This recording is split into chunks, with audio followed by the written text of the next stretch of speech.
I hope you slept well last night, because you may never sleep again after watching this. I'm going to show you what a real demon looks like in our world. If I asked you to picture a devil, I think a lot of you would go to like him from Powerpuff Girls, like just that really classic red monster with horns. But in real life, that's not what a devil looks like. This is what it looks like. Kenneth Copeland. Kenneth Copeland is a preacher, evangelist, whom I've referenced many times in the past, that exploits religion for financial gain. He is extraordinarily wealthy by taking advantage of the people in his faith. And he does all of it with a smile on his face and an attitude that resembles just pure evil.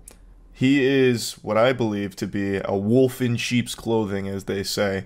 Let me show you one of his most famous interviews, which is going viral again, which is why I wanted to talk about it, where he was interviewed by Inside Edition about his lavish lifestyle. How are you, sir?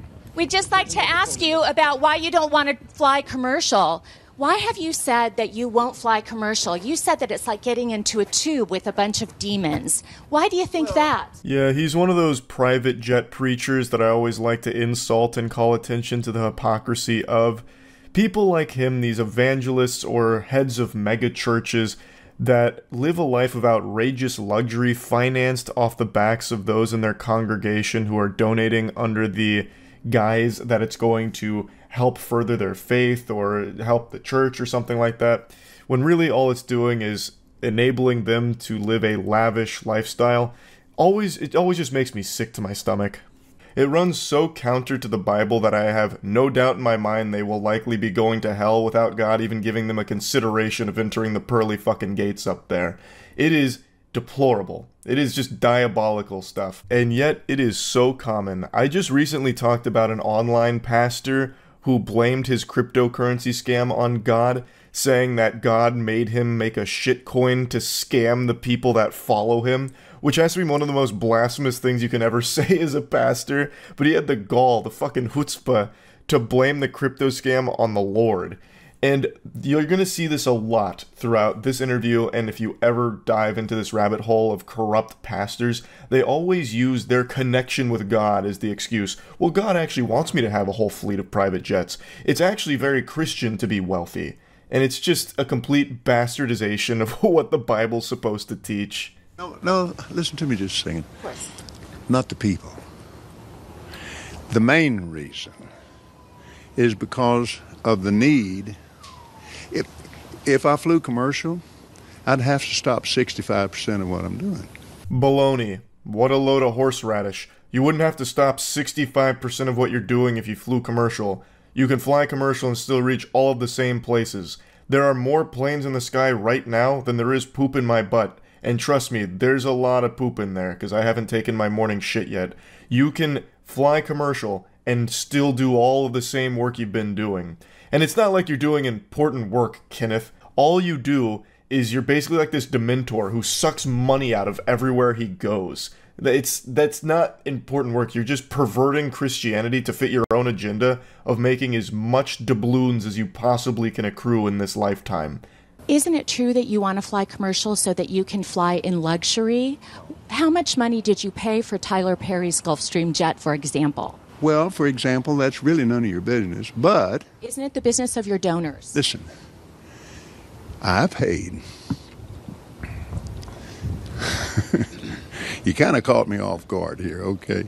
Certainly. Well, if you'd like to come out here, I'd like to give you a chance to catch your breath and... He's floundering here because he knows there's really no way of justifying this when actually confronted with the question. He usually relies on the Bible as a shield from criticism, so all the people in his faith, if they question him, he says, oh, well, you're questioning God. But now he's actually getting interviewed by someone who's done their research and is actually talking to him about how his lifestyle is the complete opposite of what the Bible talks about. And he doesn't really know how to defend it, because there's no way of doing that. It's also very telling the way he views all the people around him by calling them demons in a tube when talking about flying commercial and why he just won't do it, because he can't stand to be around people in general. He just wants to use them for his own financial gain.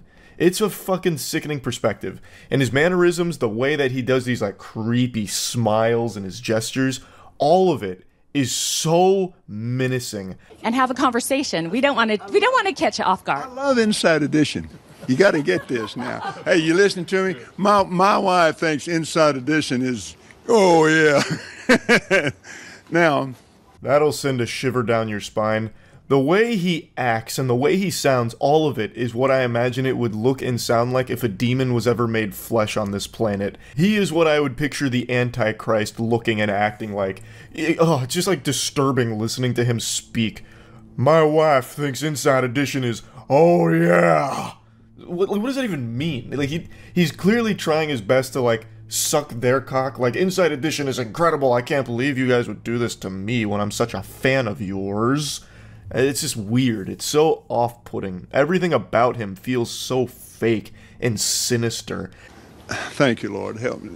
Let me pray this thing. Well, let me just ask you a really simple question. A lot of people think it's unbecoming for a preacher to live a life of luxury and to fly around in private jets. What's your response to that? Very simple. It takes a lot of money to do what we do. We have brought over 100, let's see, the latest figures just came out, 122 million people to the Lord Jesus Christ. Can you show me the Carfax on that? I'd really like to see the data to support that claim. What I think happened is you brought in $122 million. That's not necessarily bringing people to the faith, you know what I mean? That's more like bringing the clams to the bank, is what it seems more to me. I really appreciate the Inside Edition interviewer not pulling any punches, just playing hardball here. She is absolutely cooking Kenneth.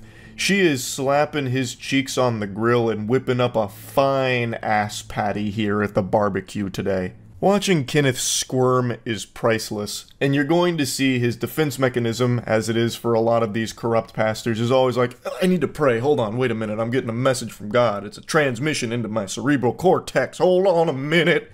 And then he's like, oh Lord, I'd pray, wait, hold on a second, Inside Edition, shit, I'm getting overcome with the faith again, he said I need another private jet, oh yeah.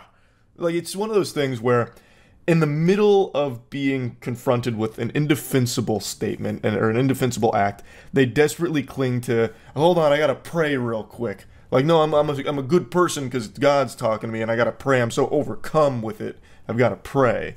And you see that time and time again when it comes to this. It's pathetic. And it's honestly an affront to God, I would imagine, to try and use him as your get-out-of-jail-free card. That shit, again, that's gotta be blasphemous. It's gotta be. Without the airplane that we have that I bought from Tyler Perry, and I didn't pay anywhere, and Tyler's one of the greatest guys. He made that airplane so cheap for me, I couldn't help but buy it. Case closed. It was such a good deal, he was losing people's money by not investing it in that private jet. Man, thank God for Tyler. I have no doubt the good Lord put Tyler in the position he's in today just so he could give Kenneth Copeland a private jet at a great deal to continue to spread the good word and the gospel. Well, my question then, okay, all right, but I want to get to the demons because people are very concerned about that comment. Give me a chance here, Inside Edition. Okay. I love your eyes. And I don't know what all this was here. It was like a cat playing with a toy. He was just like swatting at her or something to get her to stop. And then he gives her a random compliment out of nowhere, just like a rogue statement. You have great eyes. What the fuck is that? Why are you so unhinged? He's all over the place here. Here's what happened. We flew in 21 days, 70 hours, 40,000 miles, touched 5 continents, and preached face to face personally with 125,000 people.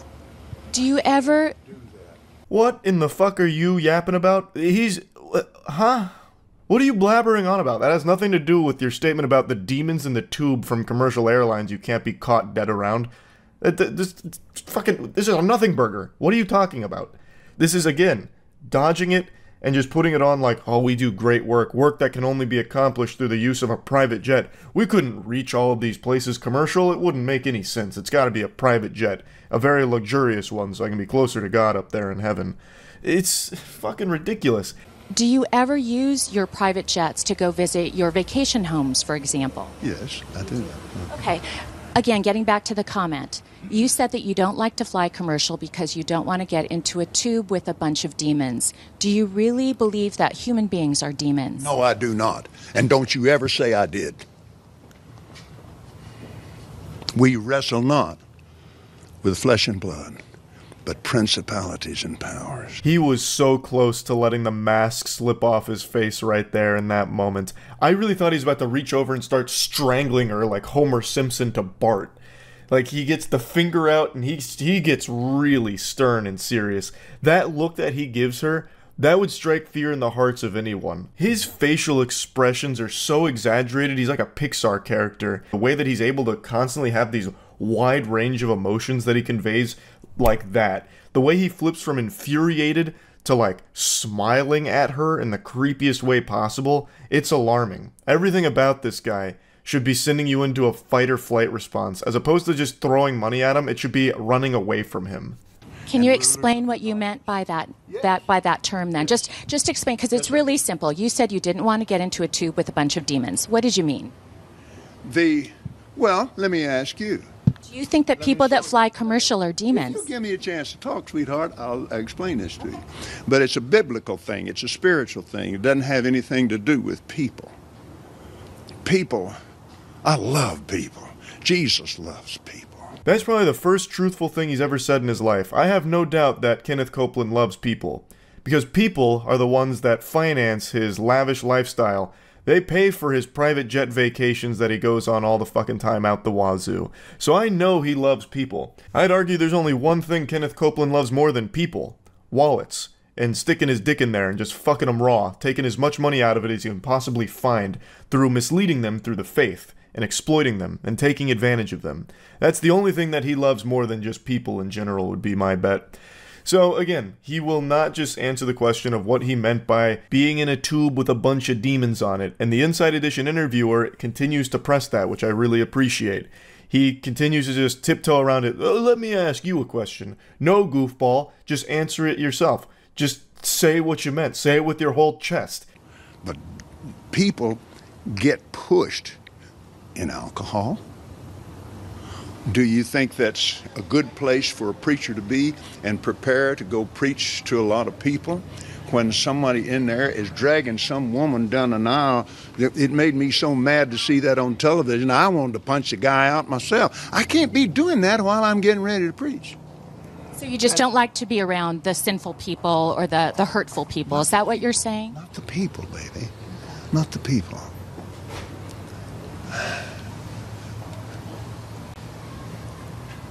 Back during the days that we couldn't do anything else, we had to travel commercial.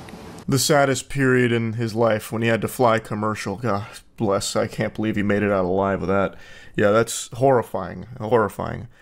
But again, Kenneth, you're directly referencing people when you're talking about this. You gave an example of a man dragging someone down the aisle.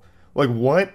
You're literally talking about people, and you're like, no, not the people. What the fuck are you talking about? And he brings up, like, alcohol? I can't be around alcohol in commercial. That's not a good place for a preacher.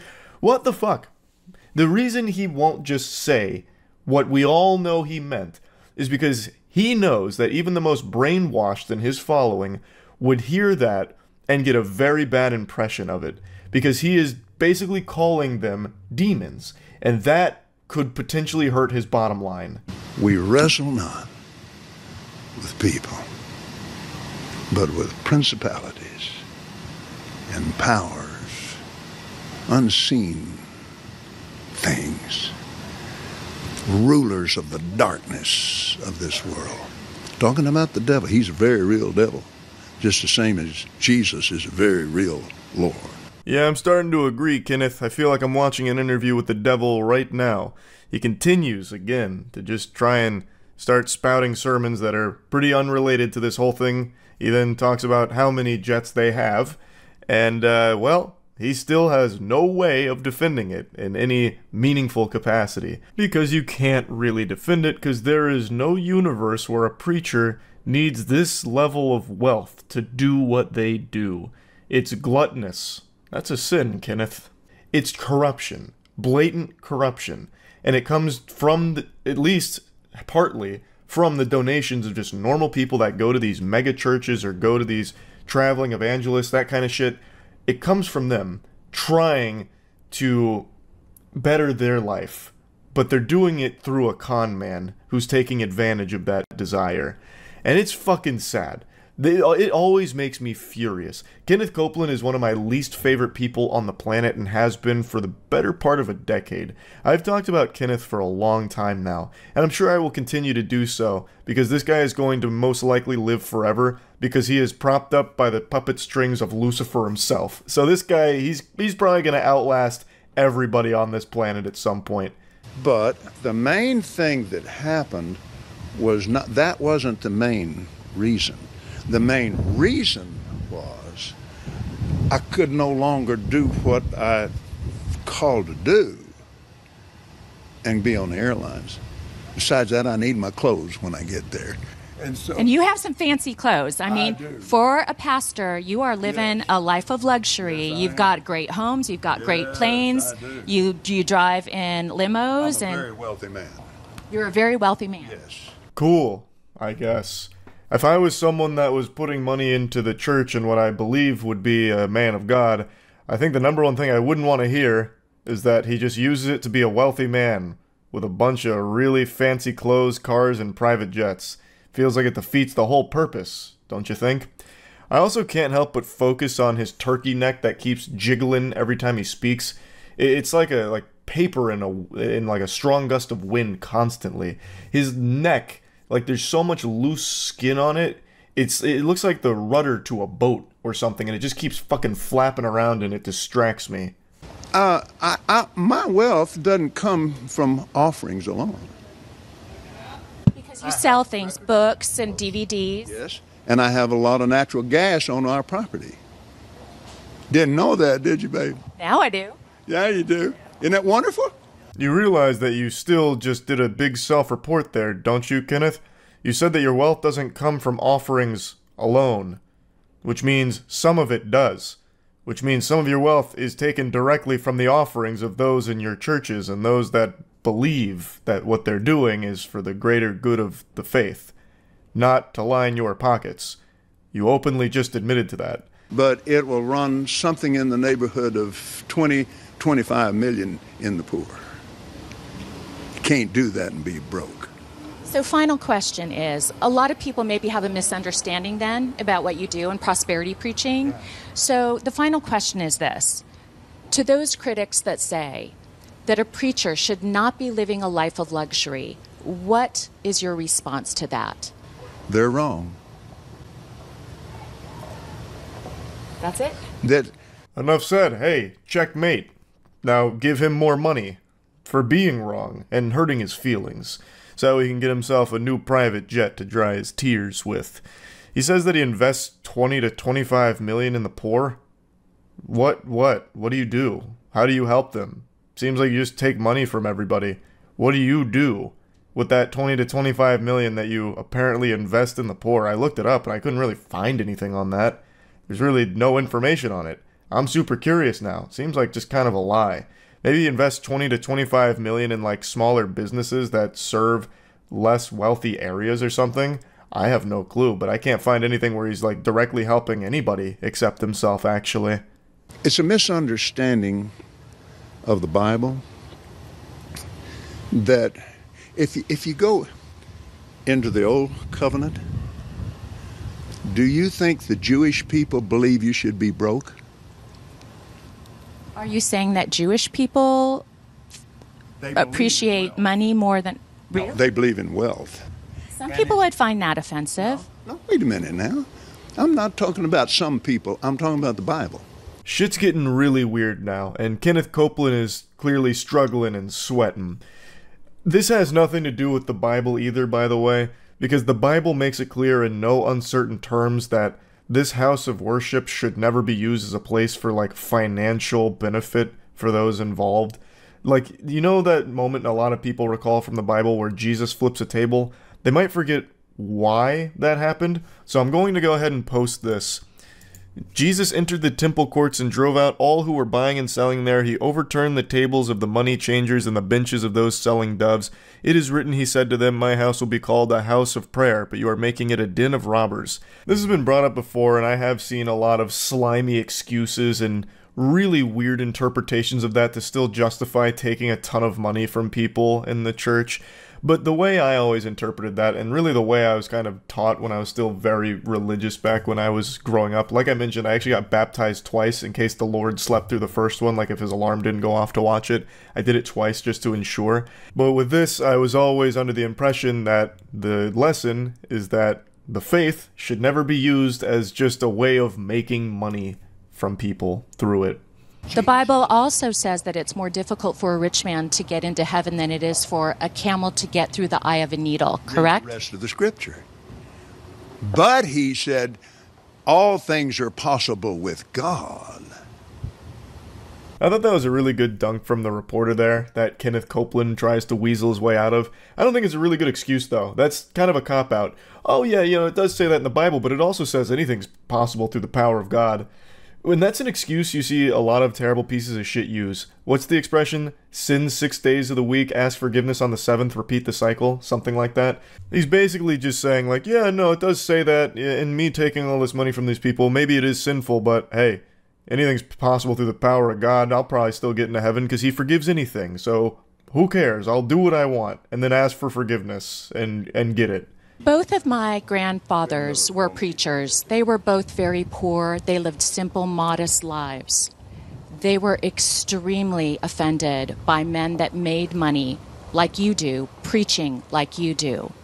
What would your response be to people that think that preachers shouldn't live this kind of a lifestyle? Folks like both my grandfathers. And I understand that. And I love them with all my heart. It's your grandfathers that we're standing on their shoulders. Not exactly an inspiring thing to say. It's your grandfathers that I've built my empire on top of, the preachers that were actually doing some good work and being genuine people. Well, I was able to exploit that good reputation for myself. I'm standing on their shoulders. It's thanks to them. They're the real heroes. Like, oh my god, they're turning over in their grave right now hearing that statement. That is abhorrent. Sir, thank you so much for your time What's your today. name? Lisa Guerrero. Lisa, God bless, Father bless Lisa today. Thank you for her grandparents. I love Inside Edition. I love the people on it. And it thrills me to get a chance to have my face on Inside Edition. Thank you very much, you, Reverend. girl. You have a nice day. Yes, ma'am. That's where the interview concludes. And I think Kenneth Copeland is a real asshole. I think that guy is evil. Everything about him is exactly what I would picture a demon on this earth disguising itself as, to a T. It's almost cartoonish how evil his aura is. So yeah, anyway, that's really about it. So yeah.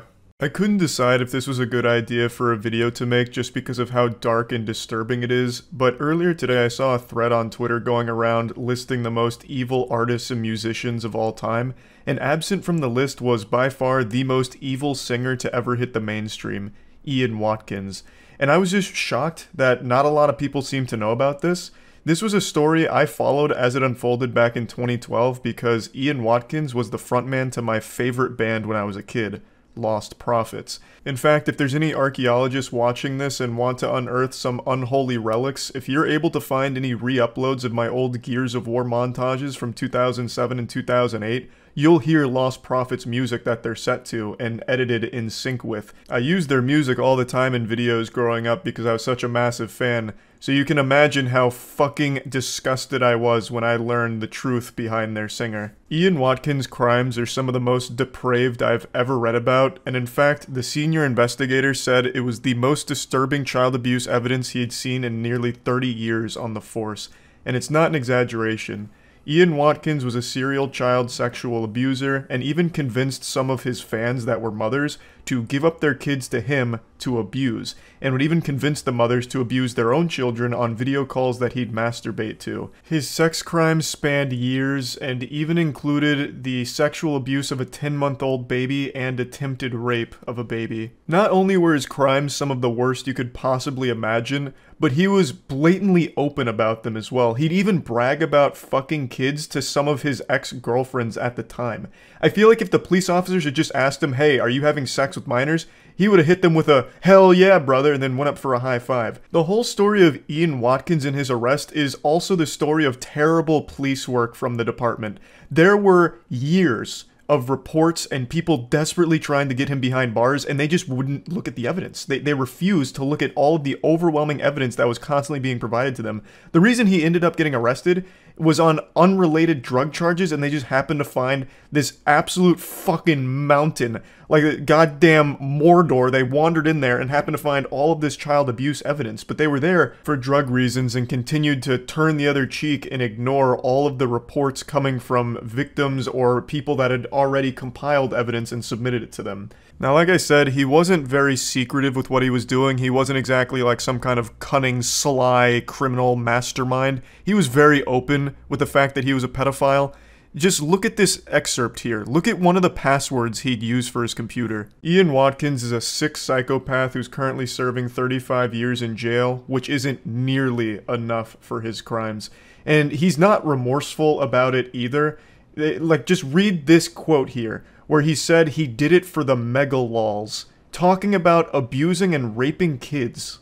So anyway, after reading that Twitter thread about evil artists and musicians, I really think it's worth talking about this guy and his history, since it seems it flew under the radar for a lot of people. So I'm just going to give a brief summary of everything Ian Watkins and Lost Prophets related. As I mentioned at the beginning, they were my favorite band when I was a kid. Before I even got into rock and metal, like with the other mainstream bands, I was listening to Lost Prophets.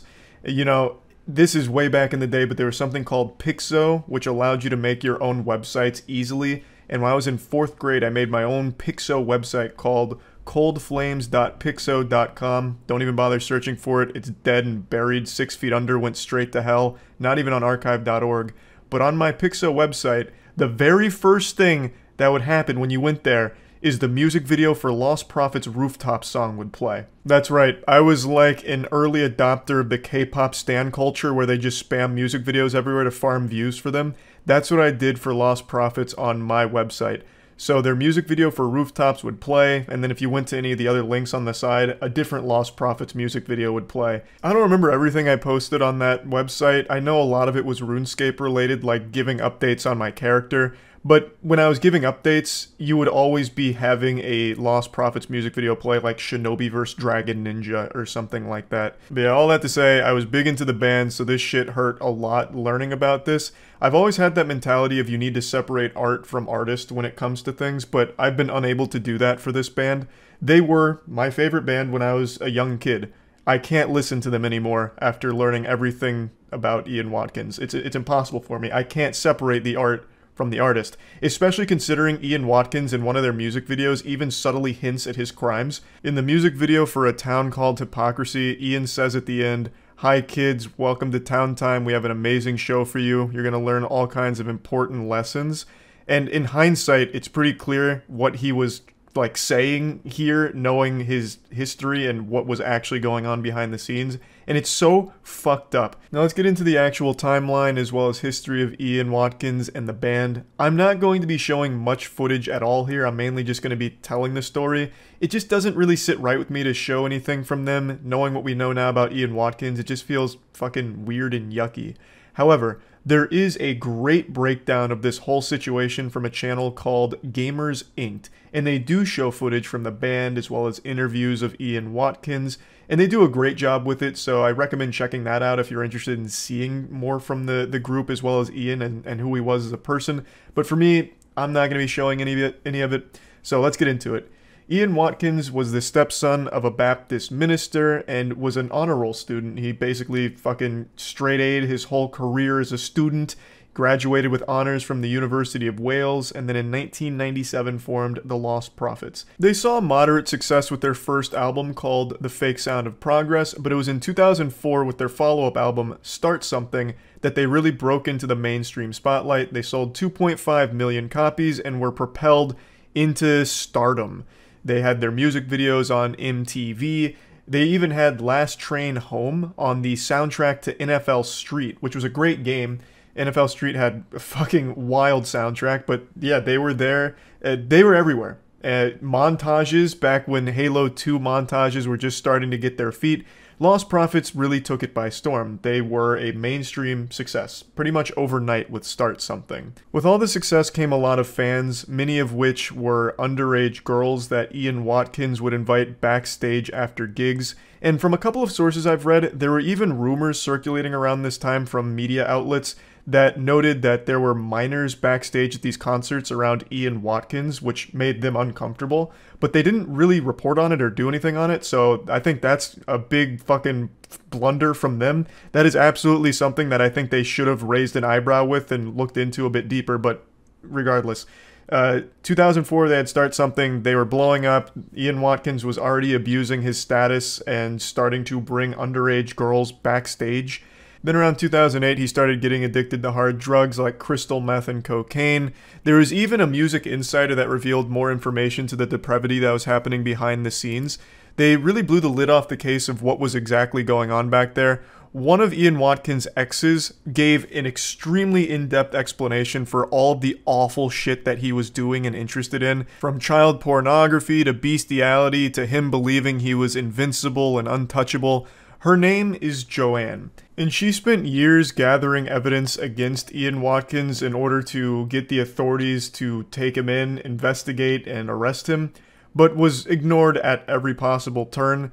I think Gamers Inc. video does the best concise breakdown of the timeline here, so I'm just going to play a short clip from it before getting a little more in depth. But did find it strange that there were so many young girls around the band that often. Joanne began receiving disturbing text messages from Watkins in 2008, following an incident in a video discovered by the police, in which the two are having sex, and Watkins is heard to tell Joanne that he can't wait to get you pregnant so they would have a child to abuse. Joanne then received a text message from Watkins in 2008, in which he bragged to Joanne that he had sex with multiple underage girls. Joanne, disgusted by this, went to the police immediately that same day, but unfortunately this would be the first of many instances in which Joanne was ignored. It is worth noting that she did also say some horrible things to Ian. However, her side of the story is she was trying to gather as much evidence against him as possible to submit to the authorities to trap him and bring him to justice.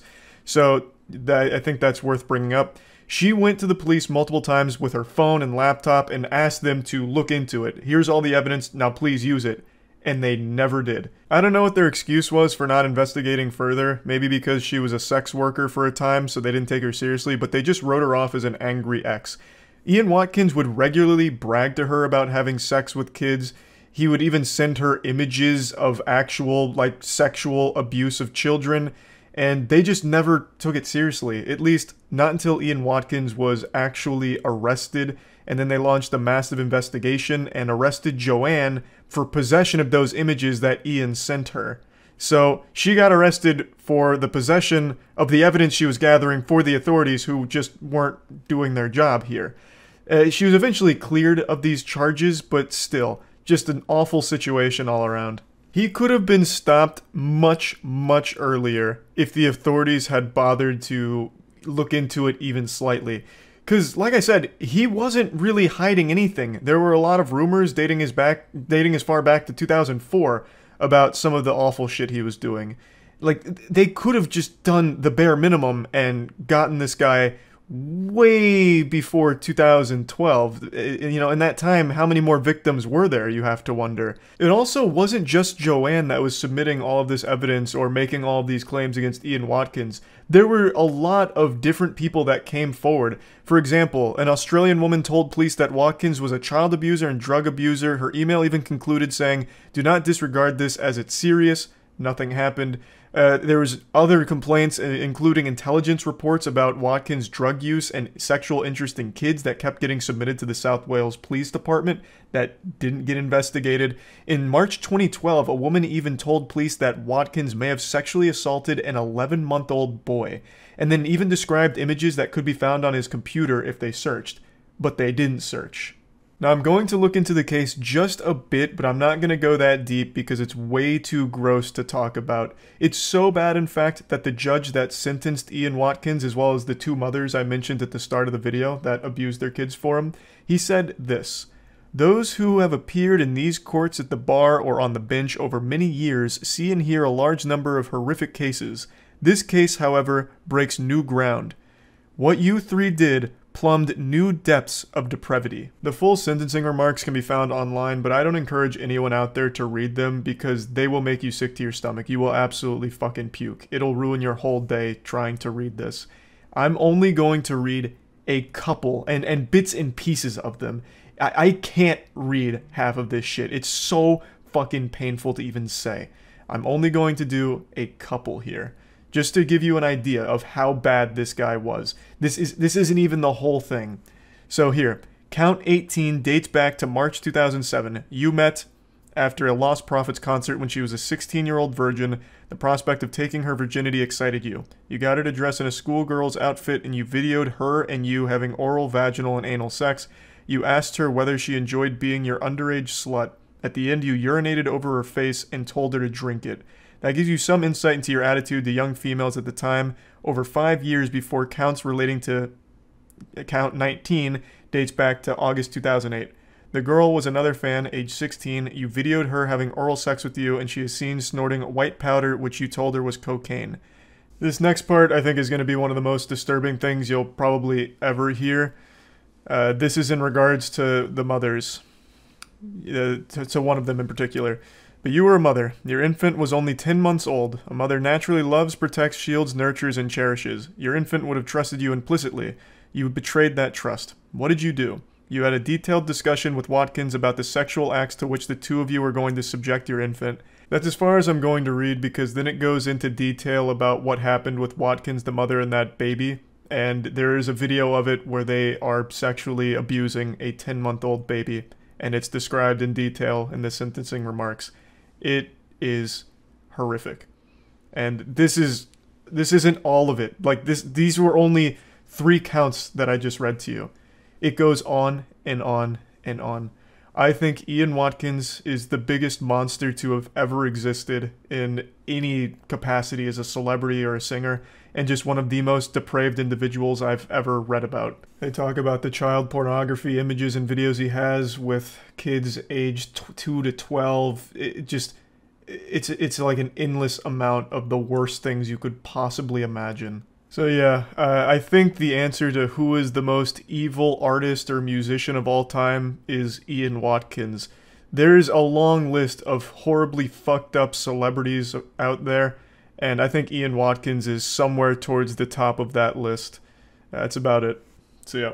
I went over to my family's house for dinner a couple nights ago, and my father was raving and couldn't stop talking about a case I'd never heard of that apparently is just wrapped up. The Alex Murdaugh murder case. And in fact, it extends beyond that. The entire Murdaugh family murders. This is a very high-profile case that I just hadn't heard of until my father started lecturing me on it like I had just taken a criminology course. He apparently followed every single piece of evidence that dropped. He watched every trial, everything. My dad studied the tits off of this case like he was going there to prosecute Alex Murdaugh himself. And it piqued my interest. It made me want to learn more about it. So I went to the best goddamn channel on YouTube for things like this, Legal Eagle. Legal Eagle recently made a full, beautiful breakdown going over every single piece of evidence and every single key point in the entire Murdaugh history. So I'm going to put a link to that in the description, but I just kind of wanted to share it with all of you because this is one of the more deep and disturbing cases I've learned about in quite a while. So I just wanted to share kind of the gist of it with all of you, but I highly recommend watching Legal Eagle's video on it if you want to learn the most about it and see how everything unfolded. You see the Murdaugh murders. So my dad just told me about that. I didn't know anything about it.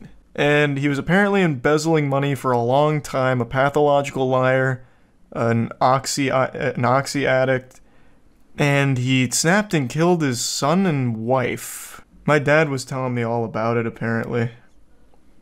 Or, not apparently, my dad was telling me all about it. Apparently, it was a wild case, and I didn't hear shit about it. Yeah, apparently the prosecutors had a video that the son had recorded that proved that Alex Murdaugh was lying about his whereabouts on the night of the murders. So I guess the story was they were killed at like the dog kennels on their property.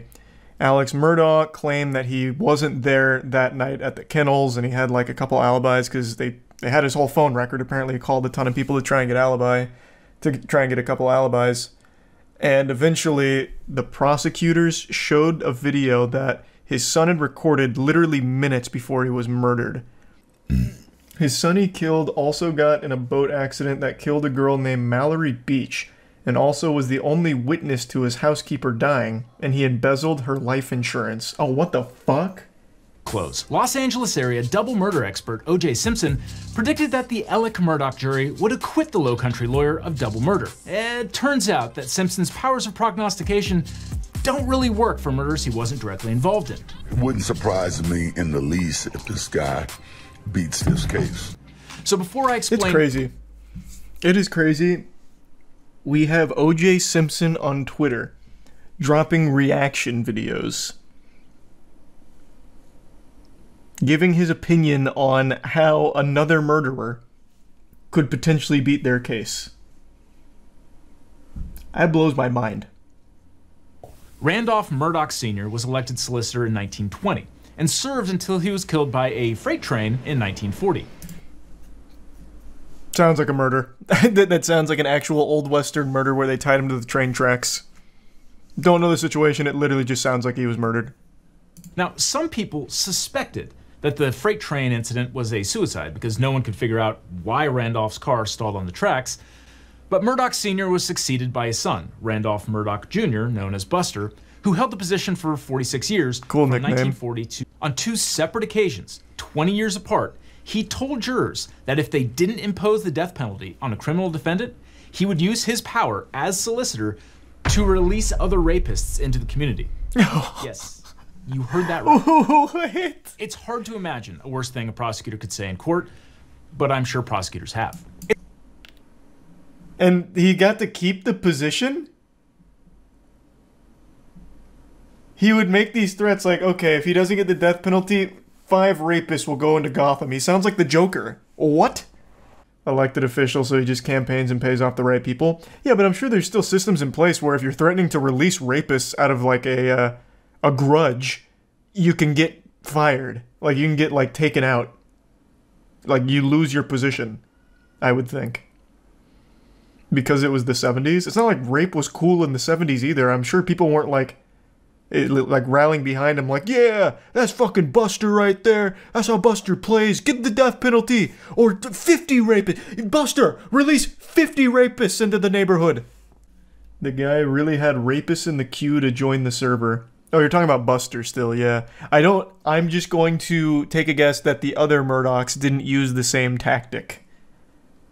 Alex Murdaugh, the now convicted murderer, is Randolph III's son. All of this information is to show you that the entire Murdaugh line is fucking evil, basically. Now that you're brought up to speed on where Alex Murdaugh comes from, let's talk about his kids, because his kids are no saints. Legal Eagle goes into more detail surrounding some of these cases, but I'd just like to give you a quick breakdown. If you want more information, obviously watch his video on it.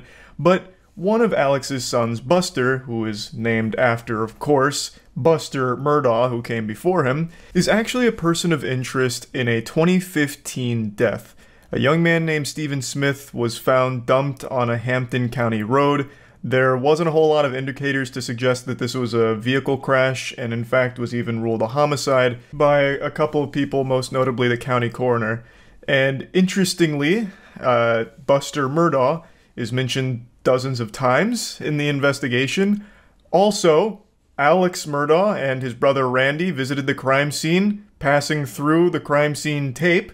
And there were rumors that Buster Murdaugh and Stephen Smith were in some kind of relationship, and this case actually just got reopened after the entire Alex Murdaugh investigation. So that's all a bit peculiar. That doesn't seem good. Something smells very fishy over there with Buster Murdaugh, and he's not the only one. In fact, Alex Murdaugh's other son, Paul. In 2019, Paul and his friends were partying on a boat. At one point, his friends say Paul and his girlfriend got in an argument where Paul assaulted her, and then eventually the night culminated with the boat crashing, everyone surviving except one person, Mallory Beach.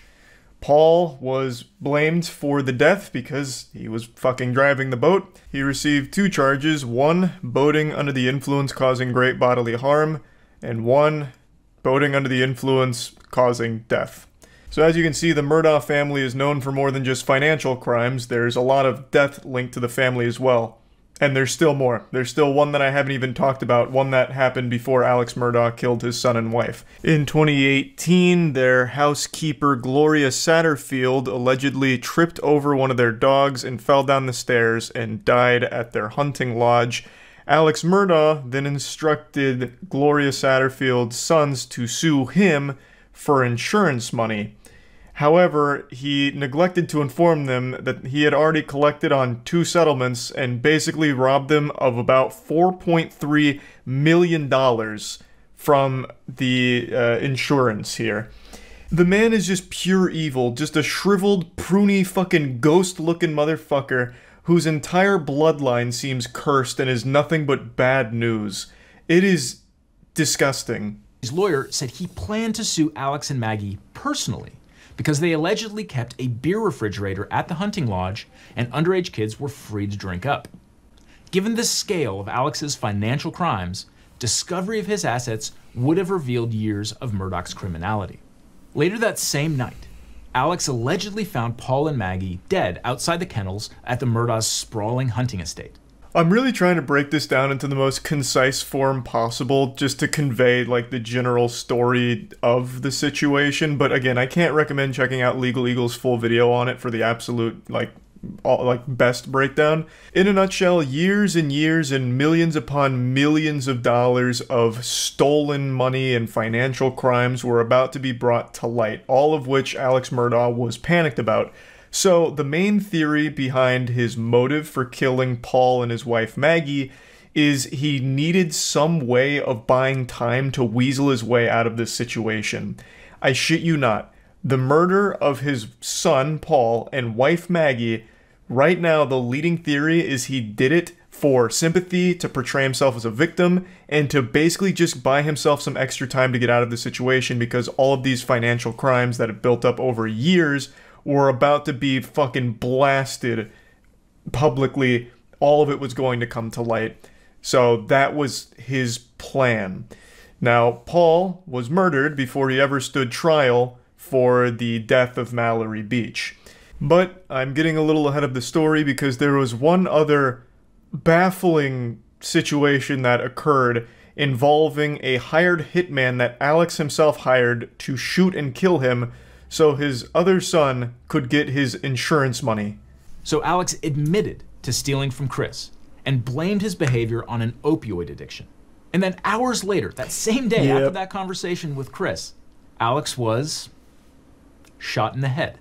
Yes, seriously. Does this seem like a far-fetched Netflix series yet? So, now we're at the part that I know. Everything that preceded this, fucking wild. No clue. But now we're getting into the part that my dad was talking about, and now I'm kind of in the know on where all this goes. Chat just educated me about this, so I have the spoilers here. But I guess I won't drop the spoilers. But I see now what has happened and how things have got to this point. Yes, but I mean, I'm okay. Alex later admitted that he hired his cousin Eddie to shoot him. So Alex's remaining son Buster could get the life collect on a insurance. $10 million life insurance policy. But Apparently, Cousin Eddie wasn't up to the job because the gunshot Good picture, wound was National just a phrase Lampoon. that temporarily blinded Alex. Eddie would also turn out to be Alex's oxycodone dealer. Alex later admitted that he stole from his law partners and clients to fund his addiction to painkillers. According to Hold on, then my dad's calling me about the Murdoch shit that I just sent him with this. Hold on. Yeah, well, did you even know about all of the Murdoch shit with his family? Like how his son is most likely responsible for deaths as well? Yes. You And his son, like, was in the boat accident. yeah, the boat. Yeah, the whole deal. I mean, yeah, I know all the background of the whole thing. Yeah. And then how he tried to set up, like, his own... Yeah, I just got to that point. Cousin Eddie to, like, a hitman to shoot him for the life insurance policy for Buster. Yeah, and then they fucked that whole thing up. Okay, I didn't know if you knew any of that because you didn't mention it. That shit's crazy. Well, see, that's why I haven't been playing any games. I got so into this shit. I'm like, I can't stop. It's like, see, that's why I said this is 10 times better than the goddamn O.J. Simpson. Yeah, no, this is absolutely wild. I had no idea it was like so deep reaching. I know. See, that's what I'm telling you. So you think it's pretty cool, right? Well, cool is like probably a weird word to use for it, but like it's fascinating. Like it feels like it's some kind of crazy movie. Yeah, he's really into the whole Murdoch shit. He got like encyclopedic knowledge on this whole thing apparently. He didn't even mention the family stuff, so I thought that'd be news to him. Yeah, no, this whole family's rotten. Although I haven't heard anything about the mother, so maybe she didn't do anything terrible. I have no idea. for violent schemes. Real quick though, was his plan actually to die? Like, did Alex Murdoch hire Cousin Eddie, Goofball McGee, red-blooded patriot fucking wild maniac to come shoot him and kill him? That's wild. So his plan was actually to die. He said, come shoot me in the head. And then he survived. He's like, damn it. Time to change plan. Wow. Hey, a lot of things can be said about Alex Murdoch, but God damn it, he gave it 110%. This man was ready to literally kill himself so that way his son could still have some fucking cheated funds. $10 million life insurance policy. The drug dealer. The trial's biggest bombshell was an unsent Snapchat Yes, video this is the one that my dad was talking about. Alex told police he had last seen his son and wife 90 minutes before he found their bodies. Several witnesses testified that they could hear Alex's voice in the background of the video. Hey, he's got a bird in his mouth! Come here. Did the Snapchat video influence Alex's decision to testify on his own behalf? Almost certainly yes. The very first yeah, and I think that is very clearly his voice in the Snapchat video. Very clearly. thing Alex did on the witness stand was fess up that he lied about being at the kennels. Alex admitted it was his voice on the video. Were you in fact at the kennels at 8:44 p.m. on the night Maggie and Paul were murdered? I was. Did you? So then he absolutely just admits to a lie right there. I do want to point out, this man's got some wild hair coloration here. This looks like a weird slider in a Dark Souls creator. He looks like a French fry with like some cheese sauce on the top. That shit is going hard. You lied to SLED Agent Owen and Deputy Laura Rutland on the night of June 7th. I did lie to them. And I'm so sorry that I did. Other than lying to them about going to the kennel, I was very Holy cooperative shit. in every aspect of this investigation. When Alex's brother Randy overheard Alex trying to bribe a nurse to let him use her phone, he thought it was suspicious. And brother Randy called the police and the story began to unravel. Oh, Jesus Christ. SLED sketch artist and spent... Man, this guy just straight up looks evil. He looks actually soulless. Those are some hollow, empty devil eyes right there. 100%. Sometimes people just look the part. But in an earlier interview with investigators, Alex had actually implicated his groundskeeper. He also told the jury that someone angry about the death of Mallory Beach committed the murders. These inconsistencies undermined Alex's credibility. Then there's the mess with Alex's financial crimes. The prosecution argued that Alex's financial crimes couldn't be separated from the murders because exposure of his vast financial crimes was one of the motives speaks to his for killing characters. Maggie and Paul. Well, not only that, I imagine that also helps to demonstrate, like, make a character profile, right? I don't know if that is actually something that's usable in court, but doesn't that also serve to poke holes in the credibility since all of these financial crimes hinged on a bunch of lies and embezzlement and all of that? Or is that not allowed? Every single one of these, you had to sit down and look someone in the eye and convince them that you were on their side when you were not. Wow, that's hardball. Do you remember even one of them? If you ask me questions, but I can't remember sitting down with Dion. Alex's response? What I admit is I misled them. I did wrong, and that I stole their money. What Prosecutor Waters was getting at was this. Ladies and gentlemen of the jury, Alex Murdaugh is sitting there and looking at you and convince you of something, but you shouldn't believe him. Just look at how he lied in the past. That's Moreover, strong Alex as fuck. testified that all of his financial bad deeds were caused by his drug habit, which was costing him as much as $60,000 a week. As for the weapons, prosecutors said casings for bullets from a .300 Blackout rifle were found near Maggie's body. And the Murdaughs owned a rifle chambered in .300 Blackout, and the weapon is now missing. Alex also couldn't account for the clothing he was wearing on the day of the murders. His clothes had never been found. His mother's caregiver testified that after the murders, Alex tried to remind her about what he was wearing. I guess it's easy in hindsight, but I feel like even if I was in the court as this was unfolding, the second it came to that point, both of those in conjunction, I'd be like, well, he fucking did it. What kind of coincidence is that? Oh, so they were killed with .300 Blackout rounds. Oh, you have a weapon with .300 Blackout. That's a weird coincidence. Can you bring it in so we can just make sure like everything's, all good? Oh, it's missing. Well, what happened to it? Oh, you don't know. Oh. Okay, well, what about your clothes? Can we, like the clothes you were wearing on that night, maybe they picked up some forensic evidence from the real killers. Oh, you lost your clothes. Are you telling me a burglar came in the middle of the night while you were sleeping and took the fucking clothes off your back? Even your dirty goddamn undies, he took them? Oh. Like, what the fuck? This is outrageous. The speed of the jury's verdict, just 3 hours of deliberation Oh, after nice. a trial lasting a month and a half. That's a gold split. Speaks volumes. Yeah. The day after the verdict was read, Alex Murdaugh was sentenced to 2 consecutive life sentences for murdering his wife and son. I just watched an extremely interesting case presented by the Law and Crime Trial Network that I just had to share with all of you because it really feels like the plot line to a late 90s soap opera. It's got an evil wife, and let me tell you, she's a real battle axe, and she's hatched a nefarious plan to poison her husband for life insurance money, allegedly. I hate that I have to use the word here because the overwhelming amount of video evidence and everything makes it very clear that that's what was going on, but apparently you gotta say that word when talking about something like this. But anyway, that's not where the whole story stops because the husband becomes aware of it, but can't act on it right away, so has to continue to play along with the woman that's actively trying to kill him.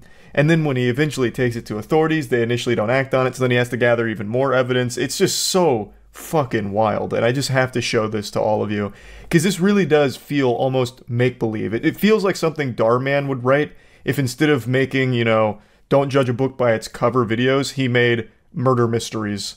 A military wife is now charged with attempted first-degree homicide after her husband allegedly caught her on camera pouring bleach into his coffee maker. He says it was all to get life insurance benefits. It really does make me giggle every time allegedly is thrown out in a case like this where you can actually just watch it happen on the fucking Jumbotron. And especially with this one because the husband was super thorough with all of the hidden cameras he set up. So you can get like a 360-degree video of all the poisoning attempts. You got every goddamn cinematic angle imaginable. And yet still allegedly poisoning attempts. Again, I fully understand why they have to keep saying that word here because she hasn't been found guilty in court yet of all of the charges. But I mean, it's pretty clear. The answer to this game of Clue is Feliciano in the kitchen with the bleach and coffee maker. Like, we can tell. The man, quote, suspected someone was tampering with his coffee, and in May 2023, while still in Germany, he set up a camera in his house.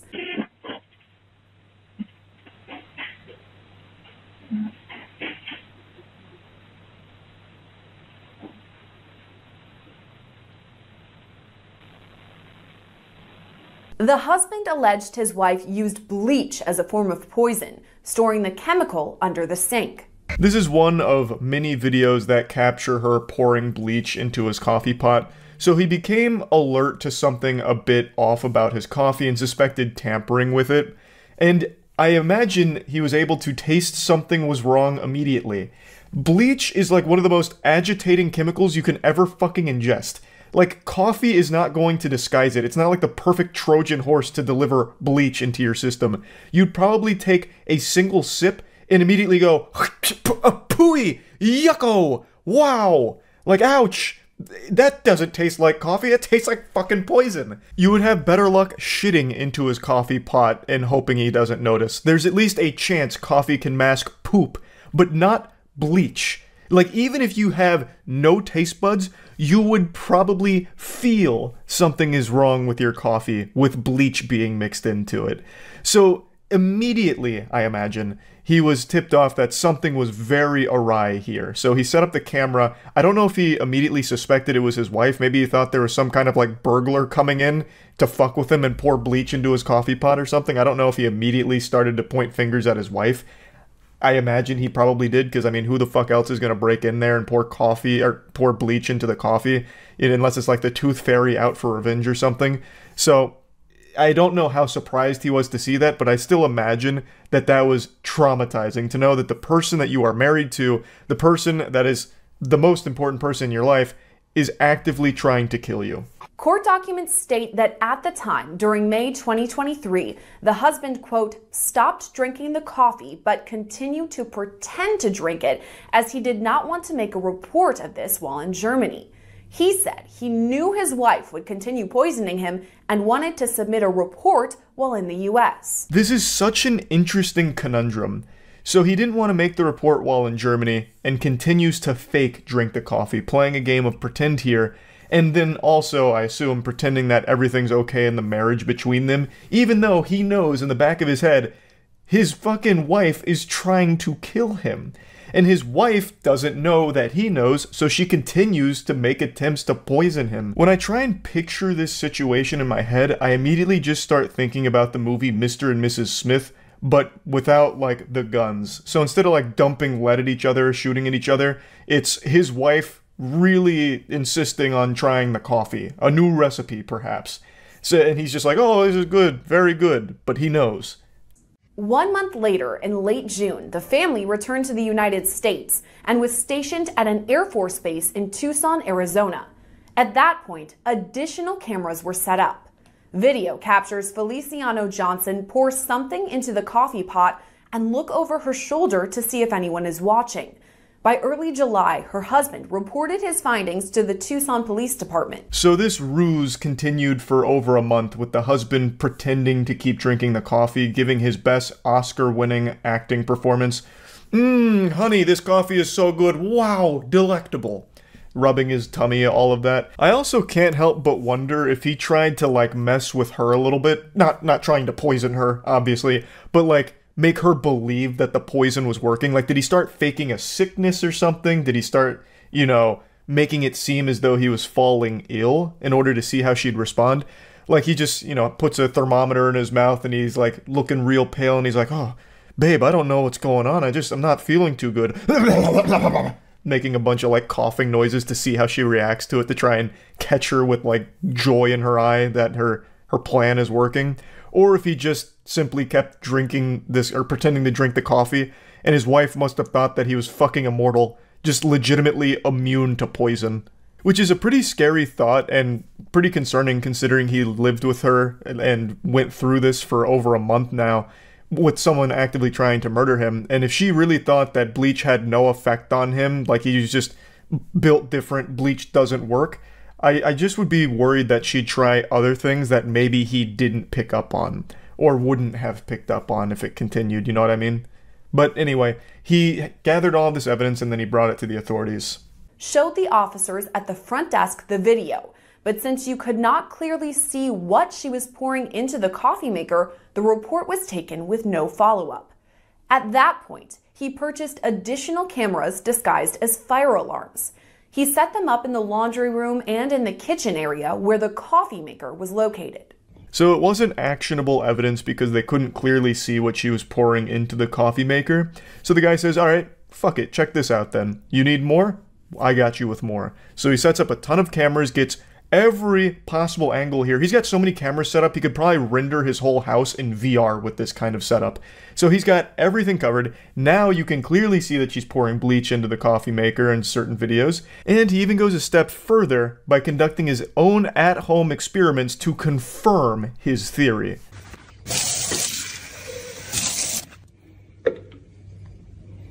Normal. I smell it. I can smell it. I can smell it. Soapy. Tea. You're gonna see purple. Boom. Science, bitch. Now we're breaking bad here. So he's got even more proof, not only with the video evidence of his wife pouring bleach into his coffee pot, but now he is confirming the presence of the bleach in the coffee pot even after having it drained all day and all of that. Now he has an overwhelming amount of proof against his wife. Feliciano Johnson was caught on camera multiple times, appearing to pour bleach in the laundry room, walking it into the next room, and then pouring it into the coffee maker.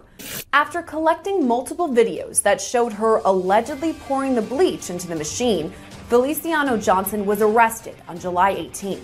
I'm assuming she did all of this while the husband wasn't home because she is pouring the bleach in the laundry room and walking it to the kitchen, so literally walking through the house with bleach in her hand. If the husband ever saw that, she would immediately know that he would know that something is really fucking foul going on here. Why are you transporting bleach around the house? Like, what could possibly be the excuse, you know? Oh, babe, you're home. It's great to see you. What do you mean, why is the bleach in my hand? Oh, actually, I just wanted you to just take a peek at it real quick. Just tell me, does the bleach smell weird? Splash!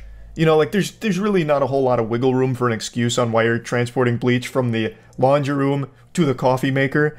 So, again, I assume he just wasn't present for it. But then it makes it really interesting watching the footage here because she keeps looking over her shoulder. So it's an interesting look into the human psyche and kind of just basic human instinct, where when you're doing something fucked up, when you're doing something diabolical, for some reason, you just can't help but double check your surroundings to make sure no one's peeking in on you, even when you're completely alone. Anyway, just something I felt like pointing out. Overall, I'm happy to see the husband didn't get poisoned, and I'm happy to see she got arrested and is now facing these charges here. So hopefully justice will be served. I can't imagine a world where all of this evidence is presented and they're like, inconclusive. It's fine. You're overreacting. You're out of order, Buster. Your wife was just making you some real nice coffee with the extra flavor juice to it.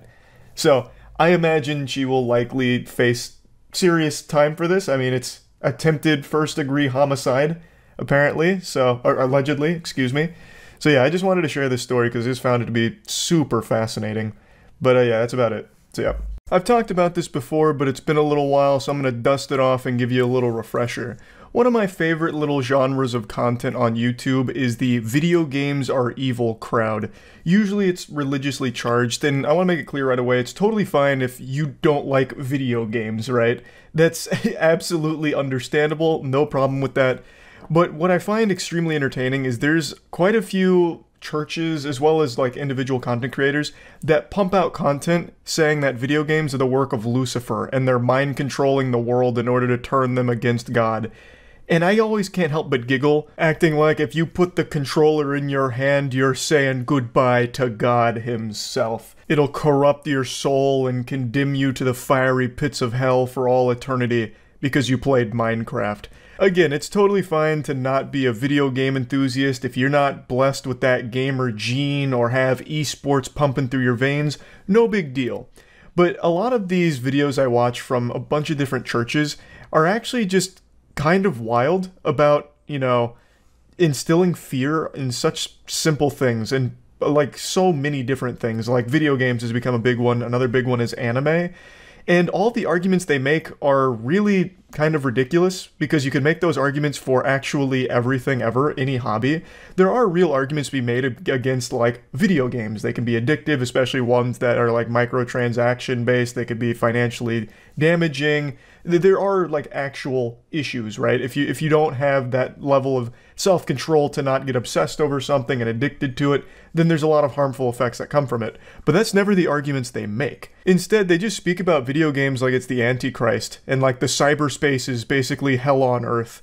So I wanted to showcase what I mean with a recent service that I watched on stream. I don't usually watch videos on stream anymore, but I made an exception for a excerpt from a church service about a preacher going off against video games as well as anime. So it's a demonstration of both things that I used as an example here.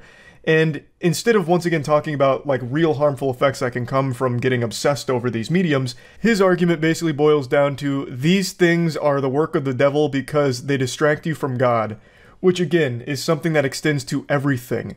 Literally reading a book falls into that same category. Doing anything for fun ever falls into that category. And then he also says that video games are so fun that they make church boring. So it's almost like he's like trying to get people hooked on video games. Like, for a brief moment I was like, huh, he's really hyping video games up. If I had never heard of these before, I'd be really interested to check them out. And then he beats the daylights out of an Xbox to try and make his point, which was fucking amazing. Oh yeah, I've seen like every anti-video game church sermon. I watched an entire documentary on, I think it was Pokemon being instruments of the devil, because that was a really big talking point for a little while. Alright, let me just hear the core argument. And this is how I know that this is an idol, is because I guarantee you there's a lot of offended people in the church right now. Okay? Or even... Brother, there's 7 people in the church right now. I'm sure they're probably not that offended. It's not a huge service today. You could probably just talk to them one-on-one. How can Minecraft be sinful? It's literally this. This guy's, he doesn't know what he's talking about. Oh, he's saying sinful. It's so quiet, I can't fucking hear him. I thought he said simple. I was like, yeah, I mean, Minecraft's pretty simple. You just build some shit. Who would really get upset about that? I can't hear shit. Start worshiping your audio equipment. My God. Pardon, excuse me. Just improve the audio quality, please. Jump in Jehoshaphat. Some pagan god. Hold on a second. What about this thing right here, though? When I start talking about this, what is that? A Super Nintendo? What are you hitting there? That's actually a fucking Super Nintendo. Who's worshipping that? You stuck in a time vortex? That's an Xbox S? Is it? When I say you need to grow up, does it bother you a little bit when I say put away the video games from among you? Does it bother you when I say put that trash away? It belongs in the garbage. You're a man of God. You ought to grow in grace and the knowledge of our Lord and Savior Jesus Christ. Don't waste your time playing video games. Redeem the time because the days are evil. Does that... What? Wait, it's not even an argument against video games anymore. It's just, why do anything that's not immediately like praising the Lord, because you're wasting your time if you're not. You can make that argument for going out to dinner. Why don't you just eat at home, save yourself the time for more one-on-one moments with the Lord? At least make arguments against video games themselves. This is literally just a time cost thing. Like, you're wasting too much time on games when you could be giving that time to the good book. And our service, of course. Please make sure to put a little bit over here. I'm working on my new car. Become a golden calf. Not really. It's just it's a fucking video game, brother. Saying about that, I'm still gonna do it. You know why? Because it's just an idol. Exodus 32 verse 19. What does this have to do with games? As soon as he came, oh my God, he's got the baseball bat out now. Oh my Lord. Which one of you's been playing games? I can sniff the gamer on you. Step up, or I'm just gonna start swinging. God damn it. Smash that. Oh, I see. Oh God. Oh my. And track. I missed the gamer rage. Them, the Bible says. You know what? You know what you young people need to do? You need to take your Xbox. That's awesome. Sign me up. I want to go to one of these services. This is hype. And trash that idol. Because you know what? That thing's taking the place of you reading the Bible. That thing's taking the place of your prayer life. That thing's taking the place of you living the righteous. It's taking the place of you improving your marriage. Ooh, yeah. Yes, it is. Stands in the way of my marriage and my child rearing. That's what they deserve. What? Wouldn't you choose what stands in the way of your marriage and raising your child? You're in complete control, man. Just have some, like, self-discipline, right? Do you have a TV in your house? It's like the same thing. This has nothing to do with games at all. This is, like, legitimately clickbait. He's making no arguments against games. It's literally just an argument against, like, anything that takes time away from God, and he chose games. Could have been phone, could have been knitting, could have been drawing, could have been reading. This is worthless. It's an idol. I hate video games because it creates apathy in the church. Huh? It makes people not pay attention to the preaching of God's word. How? It makes young people apathetic towards the truth of God's word. How? It makes people bored with church. Make church more fun. What do you mean? That has nothing to do with video games. Just make the service more entertaining at that point. What are you talking about? Because people have fun at home, it makes church boring in comparison? That's a fault of yours. Make church pop off. Have, like, fucking pyrotechnics displays going crazy. Get, like, dancing lobster. I don't make church a fun place to go. That was interesting. Not interesting is definitely not the right word. But I'd love to hear his takes on, like, legitimately every hobby ever, because that does take away time from your prayer life. I wonder if he does that for actually everything, ever. He preaches hard against anime. Oh god, wait. He's anti-anime? What? Is nothing sacred? Now you gone too far. I can handle you beating the devil out of an Xbox Series X, but you target anime. Uh-oh. That's a straw that breaks the camel's back. Because I want to get married one day. I want to move out. Live with my wife, have children, have a successful family. Cool. Lead a family unit, be responsible. That's what I want for my life. But instead, what do you have? I want anime. I'm getting on anime right now, okay? The fact that you even know what anime is shows me you're already a degenerate. What are you talking about, brother? You don't just, like, randomly come across anime. This is a dude that had an actual hentai addiction, no doubt in my mind. No shot. If he was like cartoons, then I'd be like, oh, okay, I see. But the fact that he's just like hard dropping anime, I know this man is like an actual super stan for some shit. No doubt. Video volume's maxed. They don't believe in good audio equipment at whatever place this is. Now, what is anime? It's Japanese animation. There's one guy in the crowd like, what? Oh! Japanese what? Animation? Yu-Gi-Oh! Yeah! What else? Oh, don't even pretend like you don't know.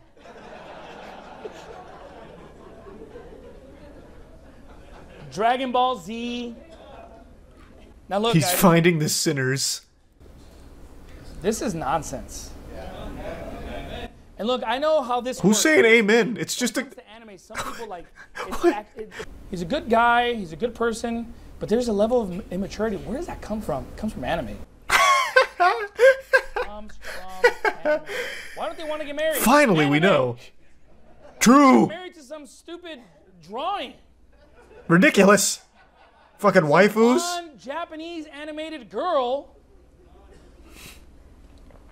you know, on the screen that they're in love with. It's funny, but it's ridiculous. Get yourself a real woman. Not some animated Japanese girl. Sailor Moon, or what is that? Why? I don't know why he's playing dumb. I really don't. I want to go to his My Anime list right now. I know this man's leaving reviews on like the most obscure shit ever. You're gonna see this man posting on High School of the Dead, like not enough titty jiggling. 4 stars. I don't know why he's fucking pretending. You're not fooling anybody here, Bruce. I'd watch Batman, okay? Oh my god. I watch Spider-Man. I watch Superman. He's just like us. Yeah, I watch X-Men. Famous anime, all of them. And I would watch these, but you know what? I remember, like, after a while, you turn it off. Yeah, what? I'm just like, I see my brother working, I see adults, I see men, and I'm like, what? I like that. Fucking obviously. That's gonna happen. You know why? Because no woman is gonna respect a 25-year-old guy who still watches anime. Unless you hide it from her, then you guys get married, and now she's stuck. Like, dang, I didn't know this is part of your life. Oh shit, you watch anime? I'm getting a divorce. What the fuck? Ew. No, man, it's just people that just... It's no different than just watching any other TV show. Why not just extend this? I don't understand why he doesn't just broaden it. Like, this is just... What he's preaching is against literally any kind of hobby. Like, actually anything. Oh, you just get, like, lost in this world. You could say that for sports. Like, oh, you just... You know, all of these nerdy-ass sports statistics. Like, you're never going to the NBA, so please stop bringing up all of these goddamn Luka stats, right? Like, who cares? You're wasting your time. Now your wife's stuck with you because you were hiding this obsession. Like, just broaden the topic. It's not just anime you're talking about. It's literally anything that's a hobby. And I love how he's like, I used to watch Batman, but then I realized it ends. Like, yeah, no shit. It's called a runtime. It's not like you can just perpetually just like live watching TV forever. The weak and beggarly elements of anime. And look, I know people in my personal life, they're literally in their 40s, 50s, still bumming money off of other people, not working. And it's not because of anime, I'll tell you right now. You would be hard-pressed to find someone in their 40s and 50s that you know that's watching anime. So what is the lesson? What is the takeaway? If you just stop watching anime, you're not guaranteed a respectable job. I am so lost. It'd be very easy to turn this into some type of Christian lesson, but he's not. I don't understand what the point is. It seems like he watched an anime recently and maybe had a disagreeable take on it somewhere, got insulted, and he's like, you know what? This is the root of all evils. I've got to talk about this. Your marriage is trash. Anime. With mom, true. And they had children out of wedlock, and they're just losers. That is a loser life, folks. We're like, well, I'm not doing that. Yeah, but your little anime habit is going to take you to that route. What? That's your end game there, buddy. Okay. Shit, I gotta stop then. You see guys in their 40s and 50s Shit. hanging out with the young guys. Yeah, like you. You're 25 years old and you're hanging out with 40 and 50-year-olds. What are you talking about? You're self-reporting. You just said that. You just said that you know 40 and 50-year-olds like this. They're hanging out with you. You're the weirdo. Well, and them, too. You're all weird together then. And it's not because of anime. People find out that you're, like, watching anime. If that's your life. Okay? Yeah, true. Get down on stuff like that. If you make anything like that in your life, you're in for a rough time. Has nothing to do with your statement or your lesson here, though. If you have a short view, foolish person, you need to rule yourself. Okay? Huh? In fact, I would say this: you're just an emotional person. Ooh. It's far too much soy. This took a crazy turn. What the fuck? We went from anime to soy. Let's go. Okay. Message today. Message is simply this: grow up. No, fair enough. See, like, if that was the message the whole time, it makes sense, right? Like, if you, for example, if you make anime your whole identity and you become obsessed in it and that's all you really think about, yeah, you're in for a rough time. That extends to, like, actually everything ever. Why did he use Sailor Moon out of all examples? I don't know. I think he was trying to think of, like, normie animes so he didn't, like, make it too obvious. His biggest tell was a guy shouted Dragon Ball, and he's like, who said that? Yeah, whatever that is. And then he says, Bruce himself says Dragon Ball Z. He never said the Z, Bruce. You knew what he was talking about, fucking hidden weeb. I think he must have went through like an obsessive weeb period otaku moment in his life. Regrets it, and now he's using it as a talking point. I've said for a long time, Hollywood is an evil place. Not exactly a brave take, no one's gonna be gasping or have their jaw on the floor, but you might be questioning, Charles, how can you even say that? You yourself are a Hollywood superstar thanks to your game-changing performance as District 8 hospital helper in the Hunger Games Mockingjay Part 1. Isn't it a bit hypocritical to say Hollywood's evil when you yourself were a large part of the reason Hollywood is successful thanks to reinvigorating public interest in cinema? Due to your exceptional acting as the District 8 hospital helper and single-handedly carrying the Hunger Games franchise on your extremely strong back, a back that's built like a Greek god in Adonis. If I was to lat spread right now, I'd look like a bat. The same franchise that's responsible for springboarding Jennifer Jennifer Lawrence's career, but only because they cut out most of my scenes as the District 8 hospital helper because they overshadowed hers.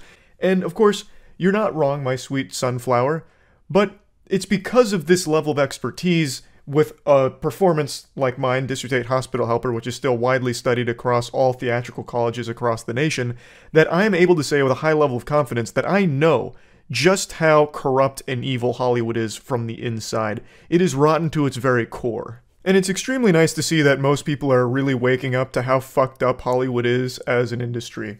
Now, I covered the writer's strike when it started about 3 months ago now, almost 3 months ago, and I want to just give a follow-up to where things are at because it's not improved, and in fact it is only escalating, and now it's more than just the WGA that's gone on strike. Now, SAG-AFTRA has joined the party as well and are striking too, and a lot of the actors are standing with the writers here. So it's really bubbling into this giant, you know, witch's cauldron stew here. It's like when all of the characters of an action movie come together at the end to fight the big bad guys. Just this big team-up moment. So all the writers are coming together with a lot of actors standing beside them in order to finally get what they deserve from the industry. For those that don't know why they're striking, it's actually pretty simple. I'm just going to boil it down to like the bare necessities here. Their pay is not what it should be for the work they do for these productions. Writers are invaluable to the industry, period. I know there's a lot of brain rot on Twitter that's arguing the opposite, and they keep using the example of, if writers are so important, why is there such thing as bad writing? Checkmate. They don't deserve to get paid more for writing like this, and then they'll drop an example of shit writing from something like Forspoken, which isn't even like a Hollywood production, but some of the writers that are in these unions are also working on video games, so I guess that's the point they're making. Actual little Neanderthal brain takes of, this writing is bad, so that all writers are useless. In fact, let me write it. It'll be 10 times better. And their only experience writing is fucking summer book reports in middle school. It's just a stupid take. Of course, there's going to be better writing than others, right? But it doesn't mean that all writers are useless or something. It's just natural. It's the same thing with like athletes. There's going to be some athletes that are better than other athletes. It's just one of those things. So yeah, there's going to be bad writing. Doesn't mean they don't deserve to get fucking paid for their work. It's just stupid. It's beyond dumb. Writers are one of the most important positions to any production, full stop, 100%. And their pay has not reflected this. They're not being fairly compensated for their work, and they haven't been for a long time. They don't have a lot of options in terms of like royalties either. It's just very unfair to writers. And obviously the entire industry has been changing with streaming becoming more and more prevalent, and they're just falling behind on keeping writers adequately compensated. In fact, their pay has fallen, and they're not getting any like real reasonable profit shares or splitting or anything like that. They're just not being paid fairly. That's the bottom line there with the first component of this strike. So they've been trying to have conversations with the top brass in the industry in order to rectify this, reach some kind of amicable conclusion so they can get fairly compensated for the work that they love doing and want to keep doing. But that hasn't really happened, so they were left with no other options except going on strike. And another big component of this is AI. As AI continues to evolve rapidly, a lot of the soulless money zombies at the top of the Hollywood food chain have taken notice and have recognized that if they start to integrate AI into their productions, they can save a lot of money by not having to pay writers' salaries or pay writers. They could just start using AI in order to get their desired result. It's cheaper, they have more control over it, and clearly the WGA as well as SAG-AFTRA, like pretty much all writers, have a bit of an issue with that. So that was another one of their points, is they would really like if they didn't just fucking blast AI into the industry to try and like phase them out. Like they don't want the AI trained on their works. They don't want any of their works to be used to try and develop some kind of AI model off of it. So those are really the big things. And this has been going on for about 3 months now, and the response from the big boys has not been positive. So according to reports, they are determined to break the WGA, and now by extension SAG-AFTRA, since they're also striking at the moment. So their in-game, according to the executives and the insiders here, is to allow things to drag on until union members start losing their apartments and losing their houses. They call it a cruel but necessary evil. This is par for the course for Hollywood. This really tracks. Anything evil that can be done, Hollywood does. So they're playing hardball here. They're not giving in to any demands. They're not budging an inch. They're saying, hey, might be a cold Christmas, and you might not be able to afford to have a place to live anymore, because fuck your demands. So they're saying, like, the strategy is simple. Bleed them out. You know, when they're financially strapped for cash and desperate, starving on the streets, then they'll come crawling back to us, groveling at our feet, and then we'll dictate some new terms that they won't be able to decline, but we're not giving in to any of what they want. Now, in a sane world, I would really think most people would be behind the writers, because, I mean, it makes sense. They're not getting paid nearly as much as they should for the work they do for these massive 9-figure productions that are raking in hundreds of millions of dollars, and the writers are the ones that, like, make the story happen, the most important part. Like, you can't just have a movie of fucking nothing. You can't go in there and just have, like, a bunch of noise, right? It's not TikTok. It's not you're going to the theater for jingling keys for 10 hours. You need a story still. The writers are integral. Thus, they should be compensated fairly for it. But we don't live in a sane world.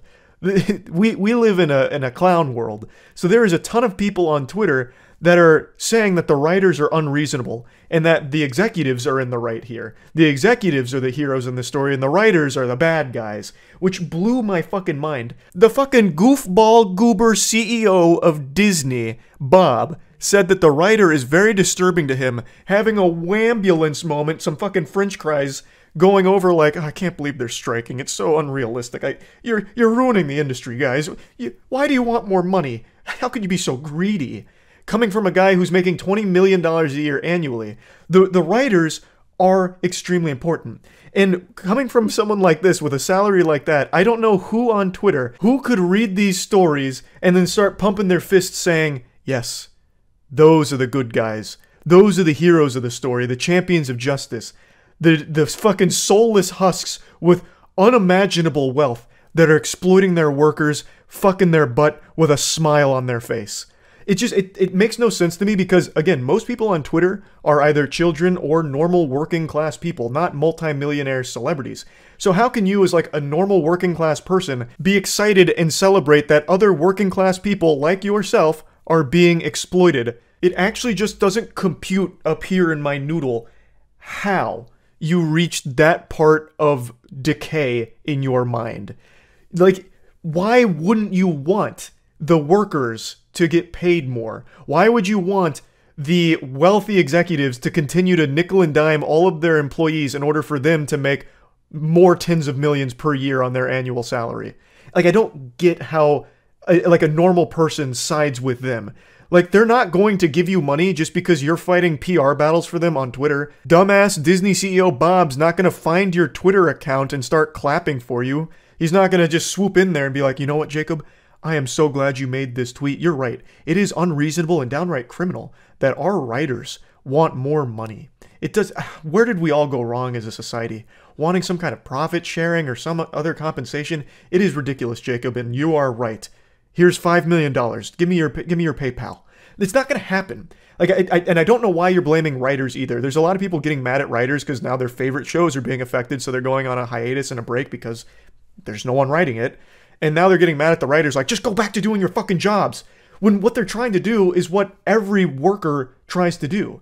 Get paid fairly for the work they do. Like, I just don't understand who could be against that. I really don't. Honestly, I don't. So I just wanted to give you an update here because the writing strike is only continuing to grow here, and it's going to continue to grow until either they come to the table and start to negotiate, or all of the shows get drastically affected by the situation here. It's already affected a ton of productions, and it's only going to continue if they can't reach some kind of deal here or some kind of peaceful resolution or something. So just wanted to keep you updated on that because this is a story I actively follow, and yeah, that's really about it. So yeah. On TikTok, there lives many evils, some cringe, some criminal. Just like the Force with the Jedi and the Sith, there exists a balance.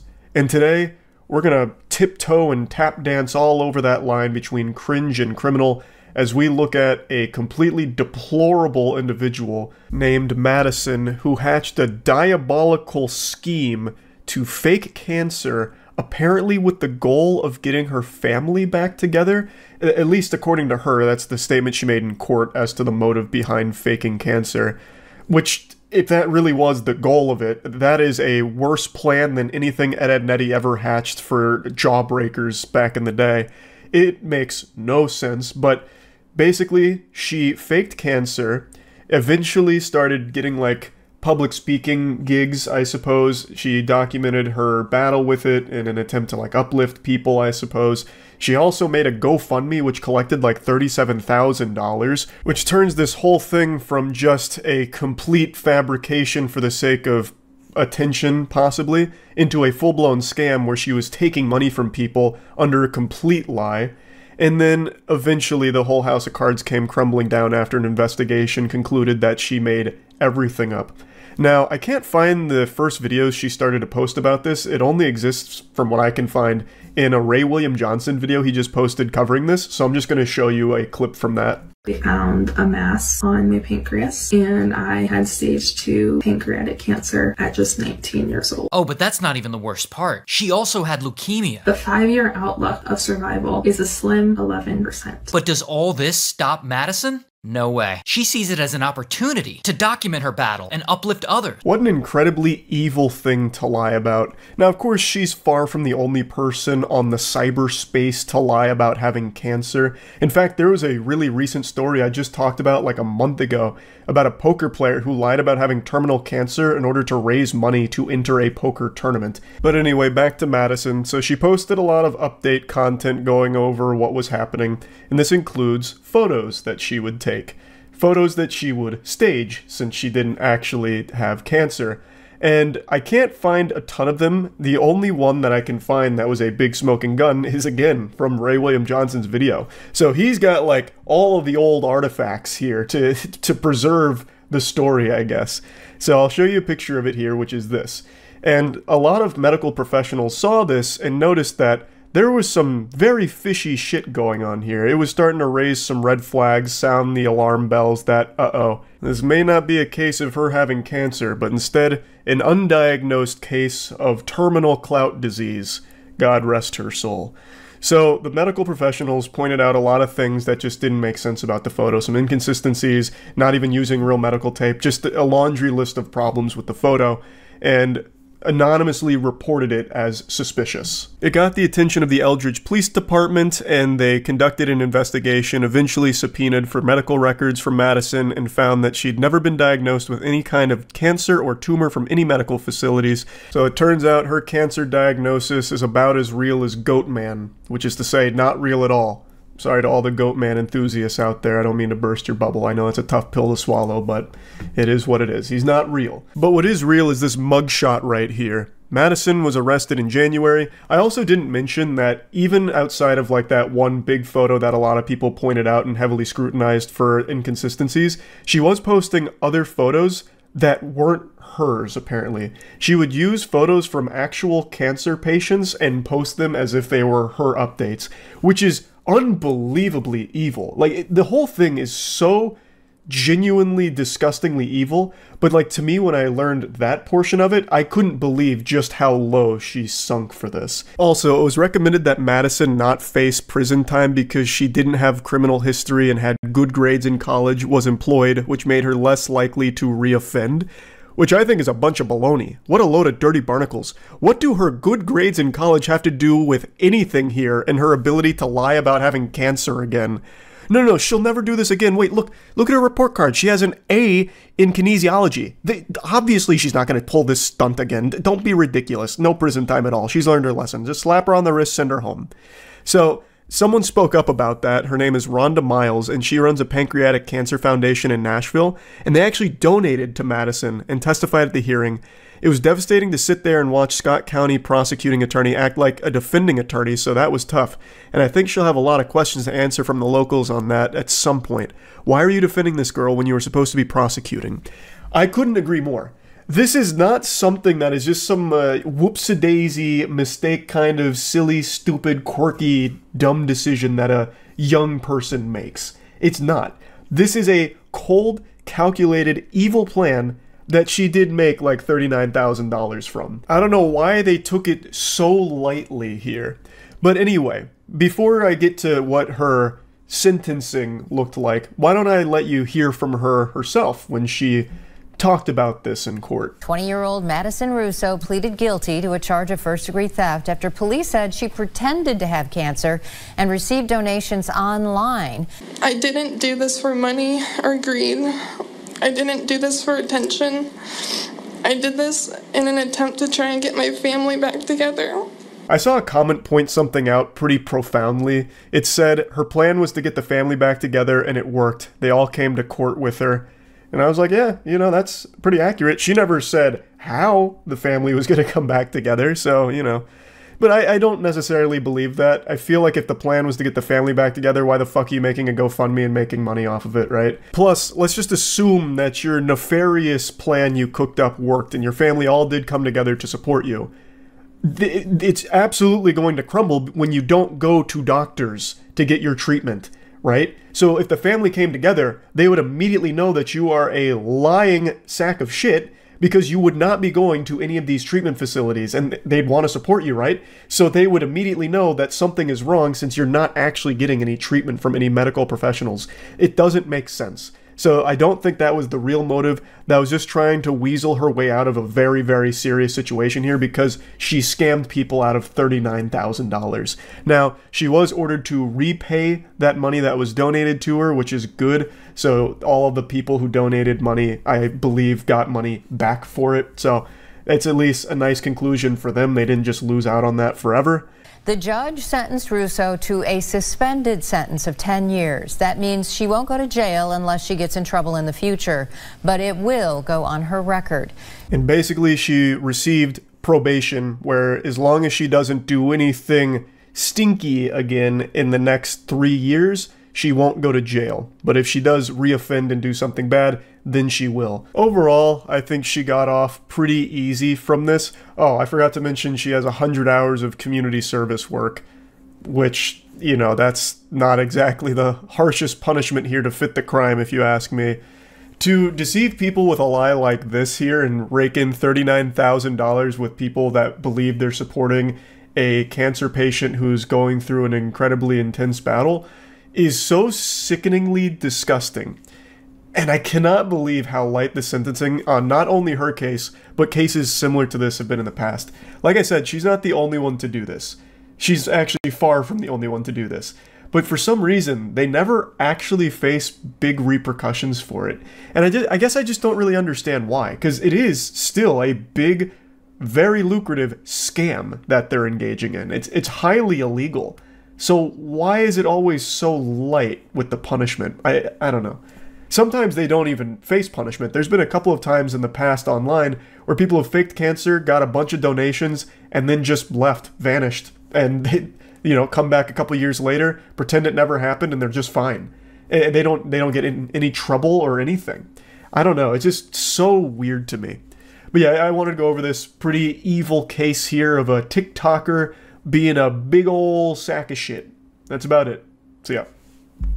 All of you know I'm a huge wrestling enthusiast. I absolutely love it more than Garfield loves lasagna. So much so that we actually have our own wrestling league, the Moist Wrestling League, and we even dropped our most recent episode a few days ago. This isn't meant to be a plug for it or anything. This is actually a really serious topic. The reason I mention that is because I'm just showcasing my passion for this craft. And for the longest time now, many decades, there has been this stain in the wrestling industry with a boogeyman that sits atop the food chain. His name is Vince McMahon. He is a cockroach that no amount of pest control can seem to get rid of. I'm confident even if you don't follow wrestling closely, you know Vince McMahon. He is extraordinarily wealthy and he has infested tons of other things even outside of just the wrestling industry. And this man is downright evil. He has a laundry list of deplorable, disgusting, heinous acts that would make the devil flinch. I've talked about him at length quite a bit on streams and even in a couple of videos in the past, so I'm not going to be focusing on his sins from the past here. I highly encourage all of you to just Google his name. It's not hard to find any of this information. It's all just right there out in the open, right there at your fingertips. It is horrible stuff. I'm not talking about just like some drama where he was mean behind the scenes, which of course he was. I'm talking about covering up crimes, sexual misconduct. The list goes on and on and on, seemingly no end. And that's just what we know. There's probably still tons and tons of skeletons in that fucking closet. But anyway, the reason I'm talking about Vince McMahon again today is he is now at the center of another massive lawsuit here that has actually forced his hand and had him resign from his position at the WWE/UFC. They recently merged the multi-billion-dollar deal, and Vince McMahon, in light of all of this, has stepped down. The information comes from someone named Janelle Grant, who worked at the WWE's headquarters and is accusing the company's founder, Vince McMahon, of sexual assault, sex trafficking, and physical abuse in the lawsuit that was filed on Thursday. According to the lawsuit, Grant alleged that McMahon promised a job and later promotions at WWE in exchange for sex, and the lawsuit also includes allegations that McMahon trafficked her to other men inside and outside of the company, and there is a couple of names that get dropped that are some very big, alarming names, obviously. Now, even if you're not part of the wrestling community, I bet you've heard some buzz about this lawsuit because some text messages allegedly leaked from it, as well as some of the claims in the lawsuit are extraordinarily disturbing. Like, it is some depraved shit. And I mean shit, literally. One of the big parts of this lawsuit that was popping off on Twitter, like general Twitter, was this section where Miss Grant is talking about a threesome that McMahon put her in. And she says, early in the encounter, McMahon immediately directed Miss Grant to lay down on her back in a supplicating position. While straddling over her, McMahon defecated on Miss Grant's head. McMahon left to shower off, but he instructed Miss Grant to remain in place with excrement in her hair and to continue performing for his friend. While Miss Grant requested protection, none was offered. McMahon and physical therapist actively continued with the threesome and directed Miss Grant's sexual performance for around an hour and a half while she was left covered in feces. Absolutely sickening and sadly not surprising behavior from Vince McMahon. I believe this is only the tip of the iceberg. I think this is the first domino to fall, and there's going to be a lot more information that comes out about some of the degeneracy, some of the crimes and awful shit that was going on behind the scenes under Vince McMahon here. Now, I saw quite a few people caught off guard by this, surprised to learn that Vince McMahon is a bad guy. They were wondering how this stayed buried or how any of the sexual misconduct allegations didn't surface sooner. Like, how was it all kept a secret? I had to do a bit of a double take when I saw that. I got fucking stun-locked for a second. Now, of course, it's no one's fault. I don't blame anyone for not knowing about Vince McMahon's past. Like, if you're not an active wrestling fan, there's a really good chance you just didn't know any of this about him. But the only secret here is that there was no secret. Everyone knew about Vince McMahon's sexual degeneracy. Vince McMahon's sexual degeneracy is about as much of a secret as smoking cigarettes being bad for your health. This fucking ghoul paid nearly $15 million in hush money to quiet 4 women who were bringing up claims of sexual misconduct against him that had occurred over a period of 16 years. And that's actually why he previously stepped down. Now, of course, he stepped back up into a prominent position with the company after the merger with the UFC, and now he is stepping down again, once again, from sexual misconduct claims. So it's just never really been a secret that this decaying corpse, this fucking revolting gremlin of a man, is a horrifying piece of shit. It's just more people are opening their eyes to Vince McMahon being this fiend. Thanks to Janelle Grant's lawsuit, really making waves and highlighting a lot of previously unknown things like the sex trafficking and some of the other names that were included here to show how deep this rabbit hole goes and how awful all of it was. Now, sexual misconduct is something Vince McMahon calls home, so this isn't his first rodeo, and he tried to cover his own ass. Not literally, because he shit on someone's head, but legally tried to cover himself by trying to pressure Grant into signing a non-disclosure agreement in exchange for payments over several years totaling $3 million after their relationship and employment ended. So he was trying to silence her, to make sure she wouldn't, blow the lid off of this. Now, I'm no lawyer, I'm no expert, but I don't think a non-disclosure agreement protects you in the case of crimes. Like, I don't think if you're sex trafficking someone, you can have all of your victims sign an NDA and then they can't speak about it, you're safe. And if they do speak about it, they're the ones in trouble. I just can't imagine a world where if Grant signs that non-disclosure agreement and then goes forward with bringing this information to light, that she would face punishment for it. Like, I can't even picture that kind of lunacy. Like, listen, ma'am, we're really sorry about that sex trafficking thing. That's bad stuff. But you violated your NDA. And breaking an NDA is so much worse. You're going to prison. You're going to the slammer for that. You don't violate the contract. It's sacred. It's binding. Like, I just don't think an NDA protects you in the case of a crime being committed. Again, I'm not an expert, though. The only NDAs I've ever signed were to play a video game early. Not poop on someone's skull, among other horrible, horrible acts, allegedly. It's fucking scary stuff what was going on behind the scenes at the WWE with Vince McMahon. The parent company has issued a bit of a statement here. The parent company is TKO Group Holdings, and they said that McMahon doesn't control TKO or oversee day-to-day operations at the WWE, and that while this matter predates our TKO executive team's tenure at the company, we take Ms. Grant's horrific allegations very seriously and are addressing this matter internally. And a spokesperson for Vince McMahon also made a statement and said that the lawsuit was replete with lies, obscene made-up instances that never occurred, and a vindictive distortion of the truth. He will vigorously defend himself. I wish he would vigorously try and dive into a wrestling ring and tear both of his quads again. This is an evil man, and he has been evil for the entire time he has been with the company. And more people are starting to see this now. He is a fucking stain in the industry. I know there is still a lot of Vince McMahon fans because they separate art from the artist. He plays a character in the WWE, the commissioner, and he has been kind of iconic in the scene. I get that. Like, there is a lot of great WWE moments that, unfortunately, Vince McMahon is there for and was a big part of. Like, he played the role well. But as a person, he is terrible and a horrible person to have at the position of power that he does in the industry. He shouldn't be in the industry. He shouldn't even be outside of a fucking jail cell for the things he's done.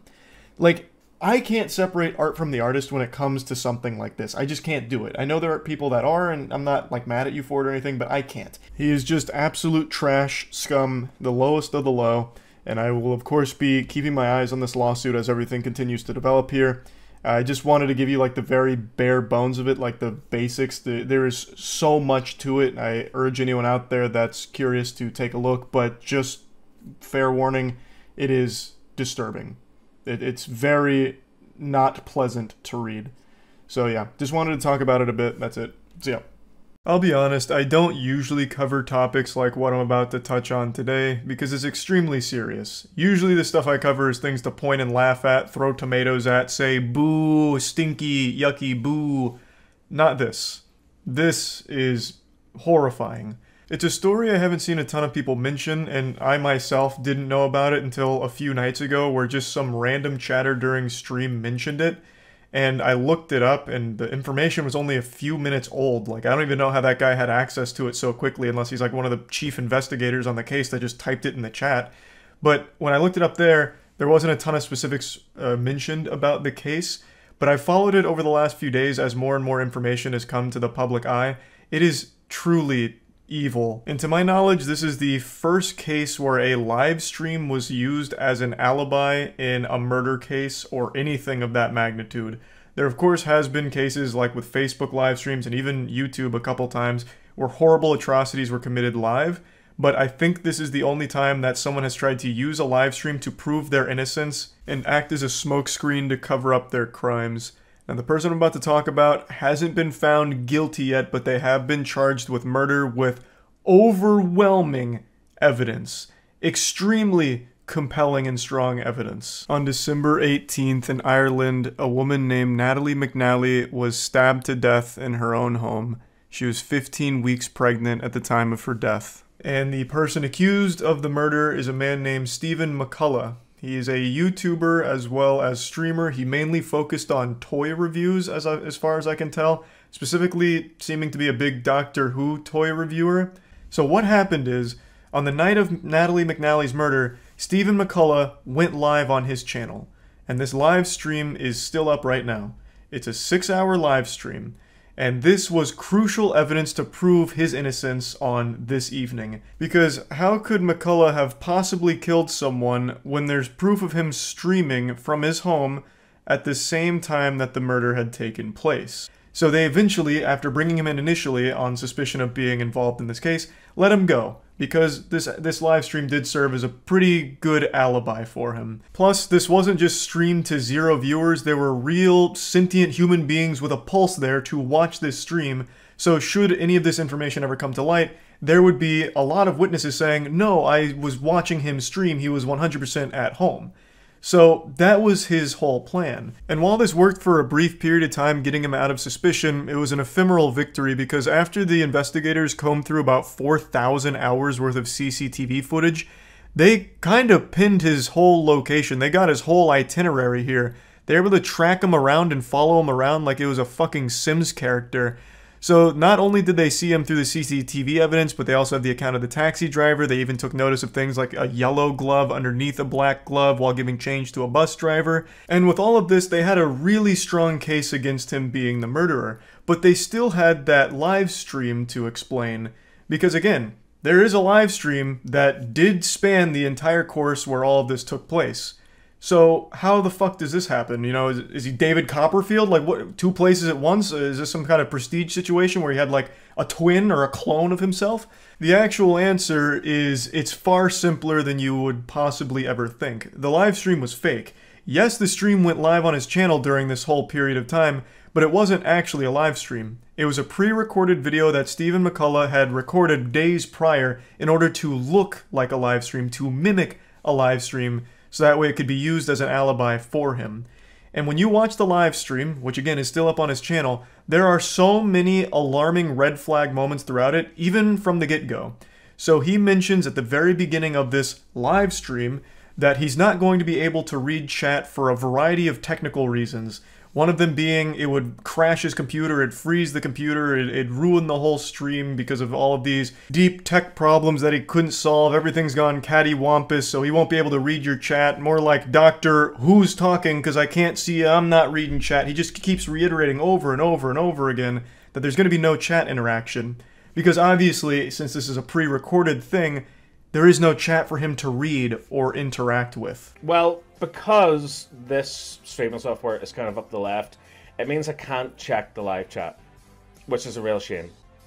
Can't look at the live chat for some bloody reason, because if I do, it makes the whole thing freeze and OBS just screws up. And he just kept like explaining why he can't read chat, and then he started talking about like, well, I guess I could read it on my phone, but you know, I get addicted to TikTok when I'm on my phone, and that's a mess, so I've put my phone in timeout in another room, so I won't be reading chats there either, and that'd probably ruin my internet too anyway, so no chat tonight. You guys can talk amongst yourself. I don't even like live streamers who read chat, so no chat for me tonight. There's plenty of streamers who don't interact with chat, but to go this long and this in-depth on things that make absolutely no fucking sense whatsoever to explain why you're not going to be reading chat or reacting to donations is definitely a little odd. And there's plenty of other really alarming moments about this stream, especially looking back on it in hindsight. He keeps reiterating that he's live, you know, this is live, and he's staying inside all night. He talks about like drinking and driving, and he'd never drink and drive, which is why he's staying inside, drinking on stream live for his viewers to enjoy. He's playing GTA Vice City throughout the stream, and he's making comments about like how the police force is no longer like equipped to handle cases, and there's a rise in crime. It's in the real world he's talking about. It's all very fucking alarming stuff, but by far the scariest thing he says has to be this. Yeah, that's physics. That's what would happen in the real world. Abso-fucking-notly. Abso-fucking-notly.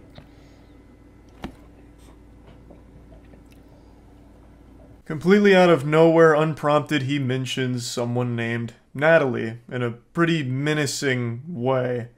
And once again, there's plenty of other things he says in here that are very scary, but I think this one is by far the worst moment. This has been 100% confirmed beyond a shadow of a doubt to be a fake live stream. When authorities seized some possessions, they found the actual video itself and concluded that it was filmed on December 13th or 14th. And also, McCullough himself has confirmed that the live stream was not actually live, it was pre-recorded, but insists that he was actually just drinking by himself alone that night. He completely denies the murder and insists that someone else may have been dropped off in a taxi near his home. This is referring to the CCTV evidence that they've gathered, pinpointing all of his locations throughout the evening. There's also other awful shit here as well. McCullough stayed pretty close to Natalie McNally's parents, and in one case even left his phone over at their house in order to like bug them and secretly spy on them to record their conversations to see if he was a suspect.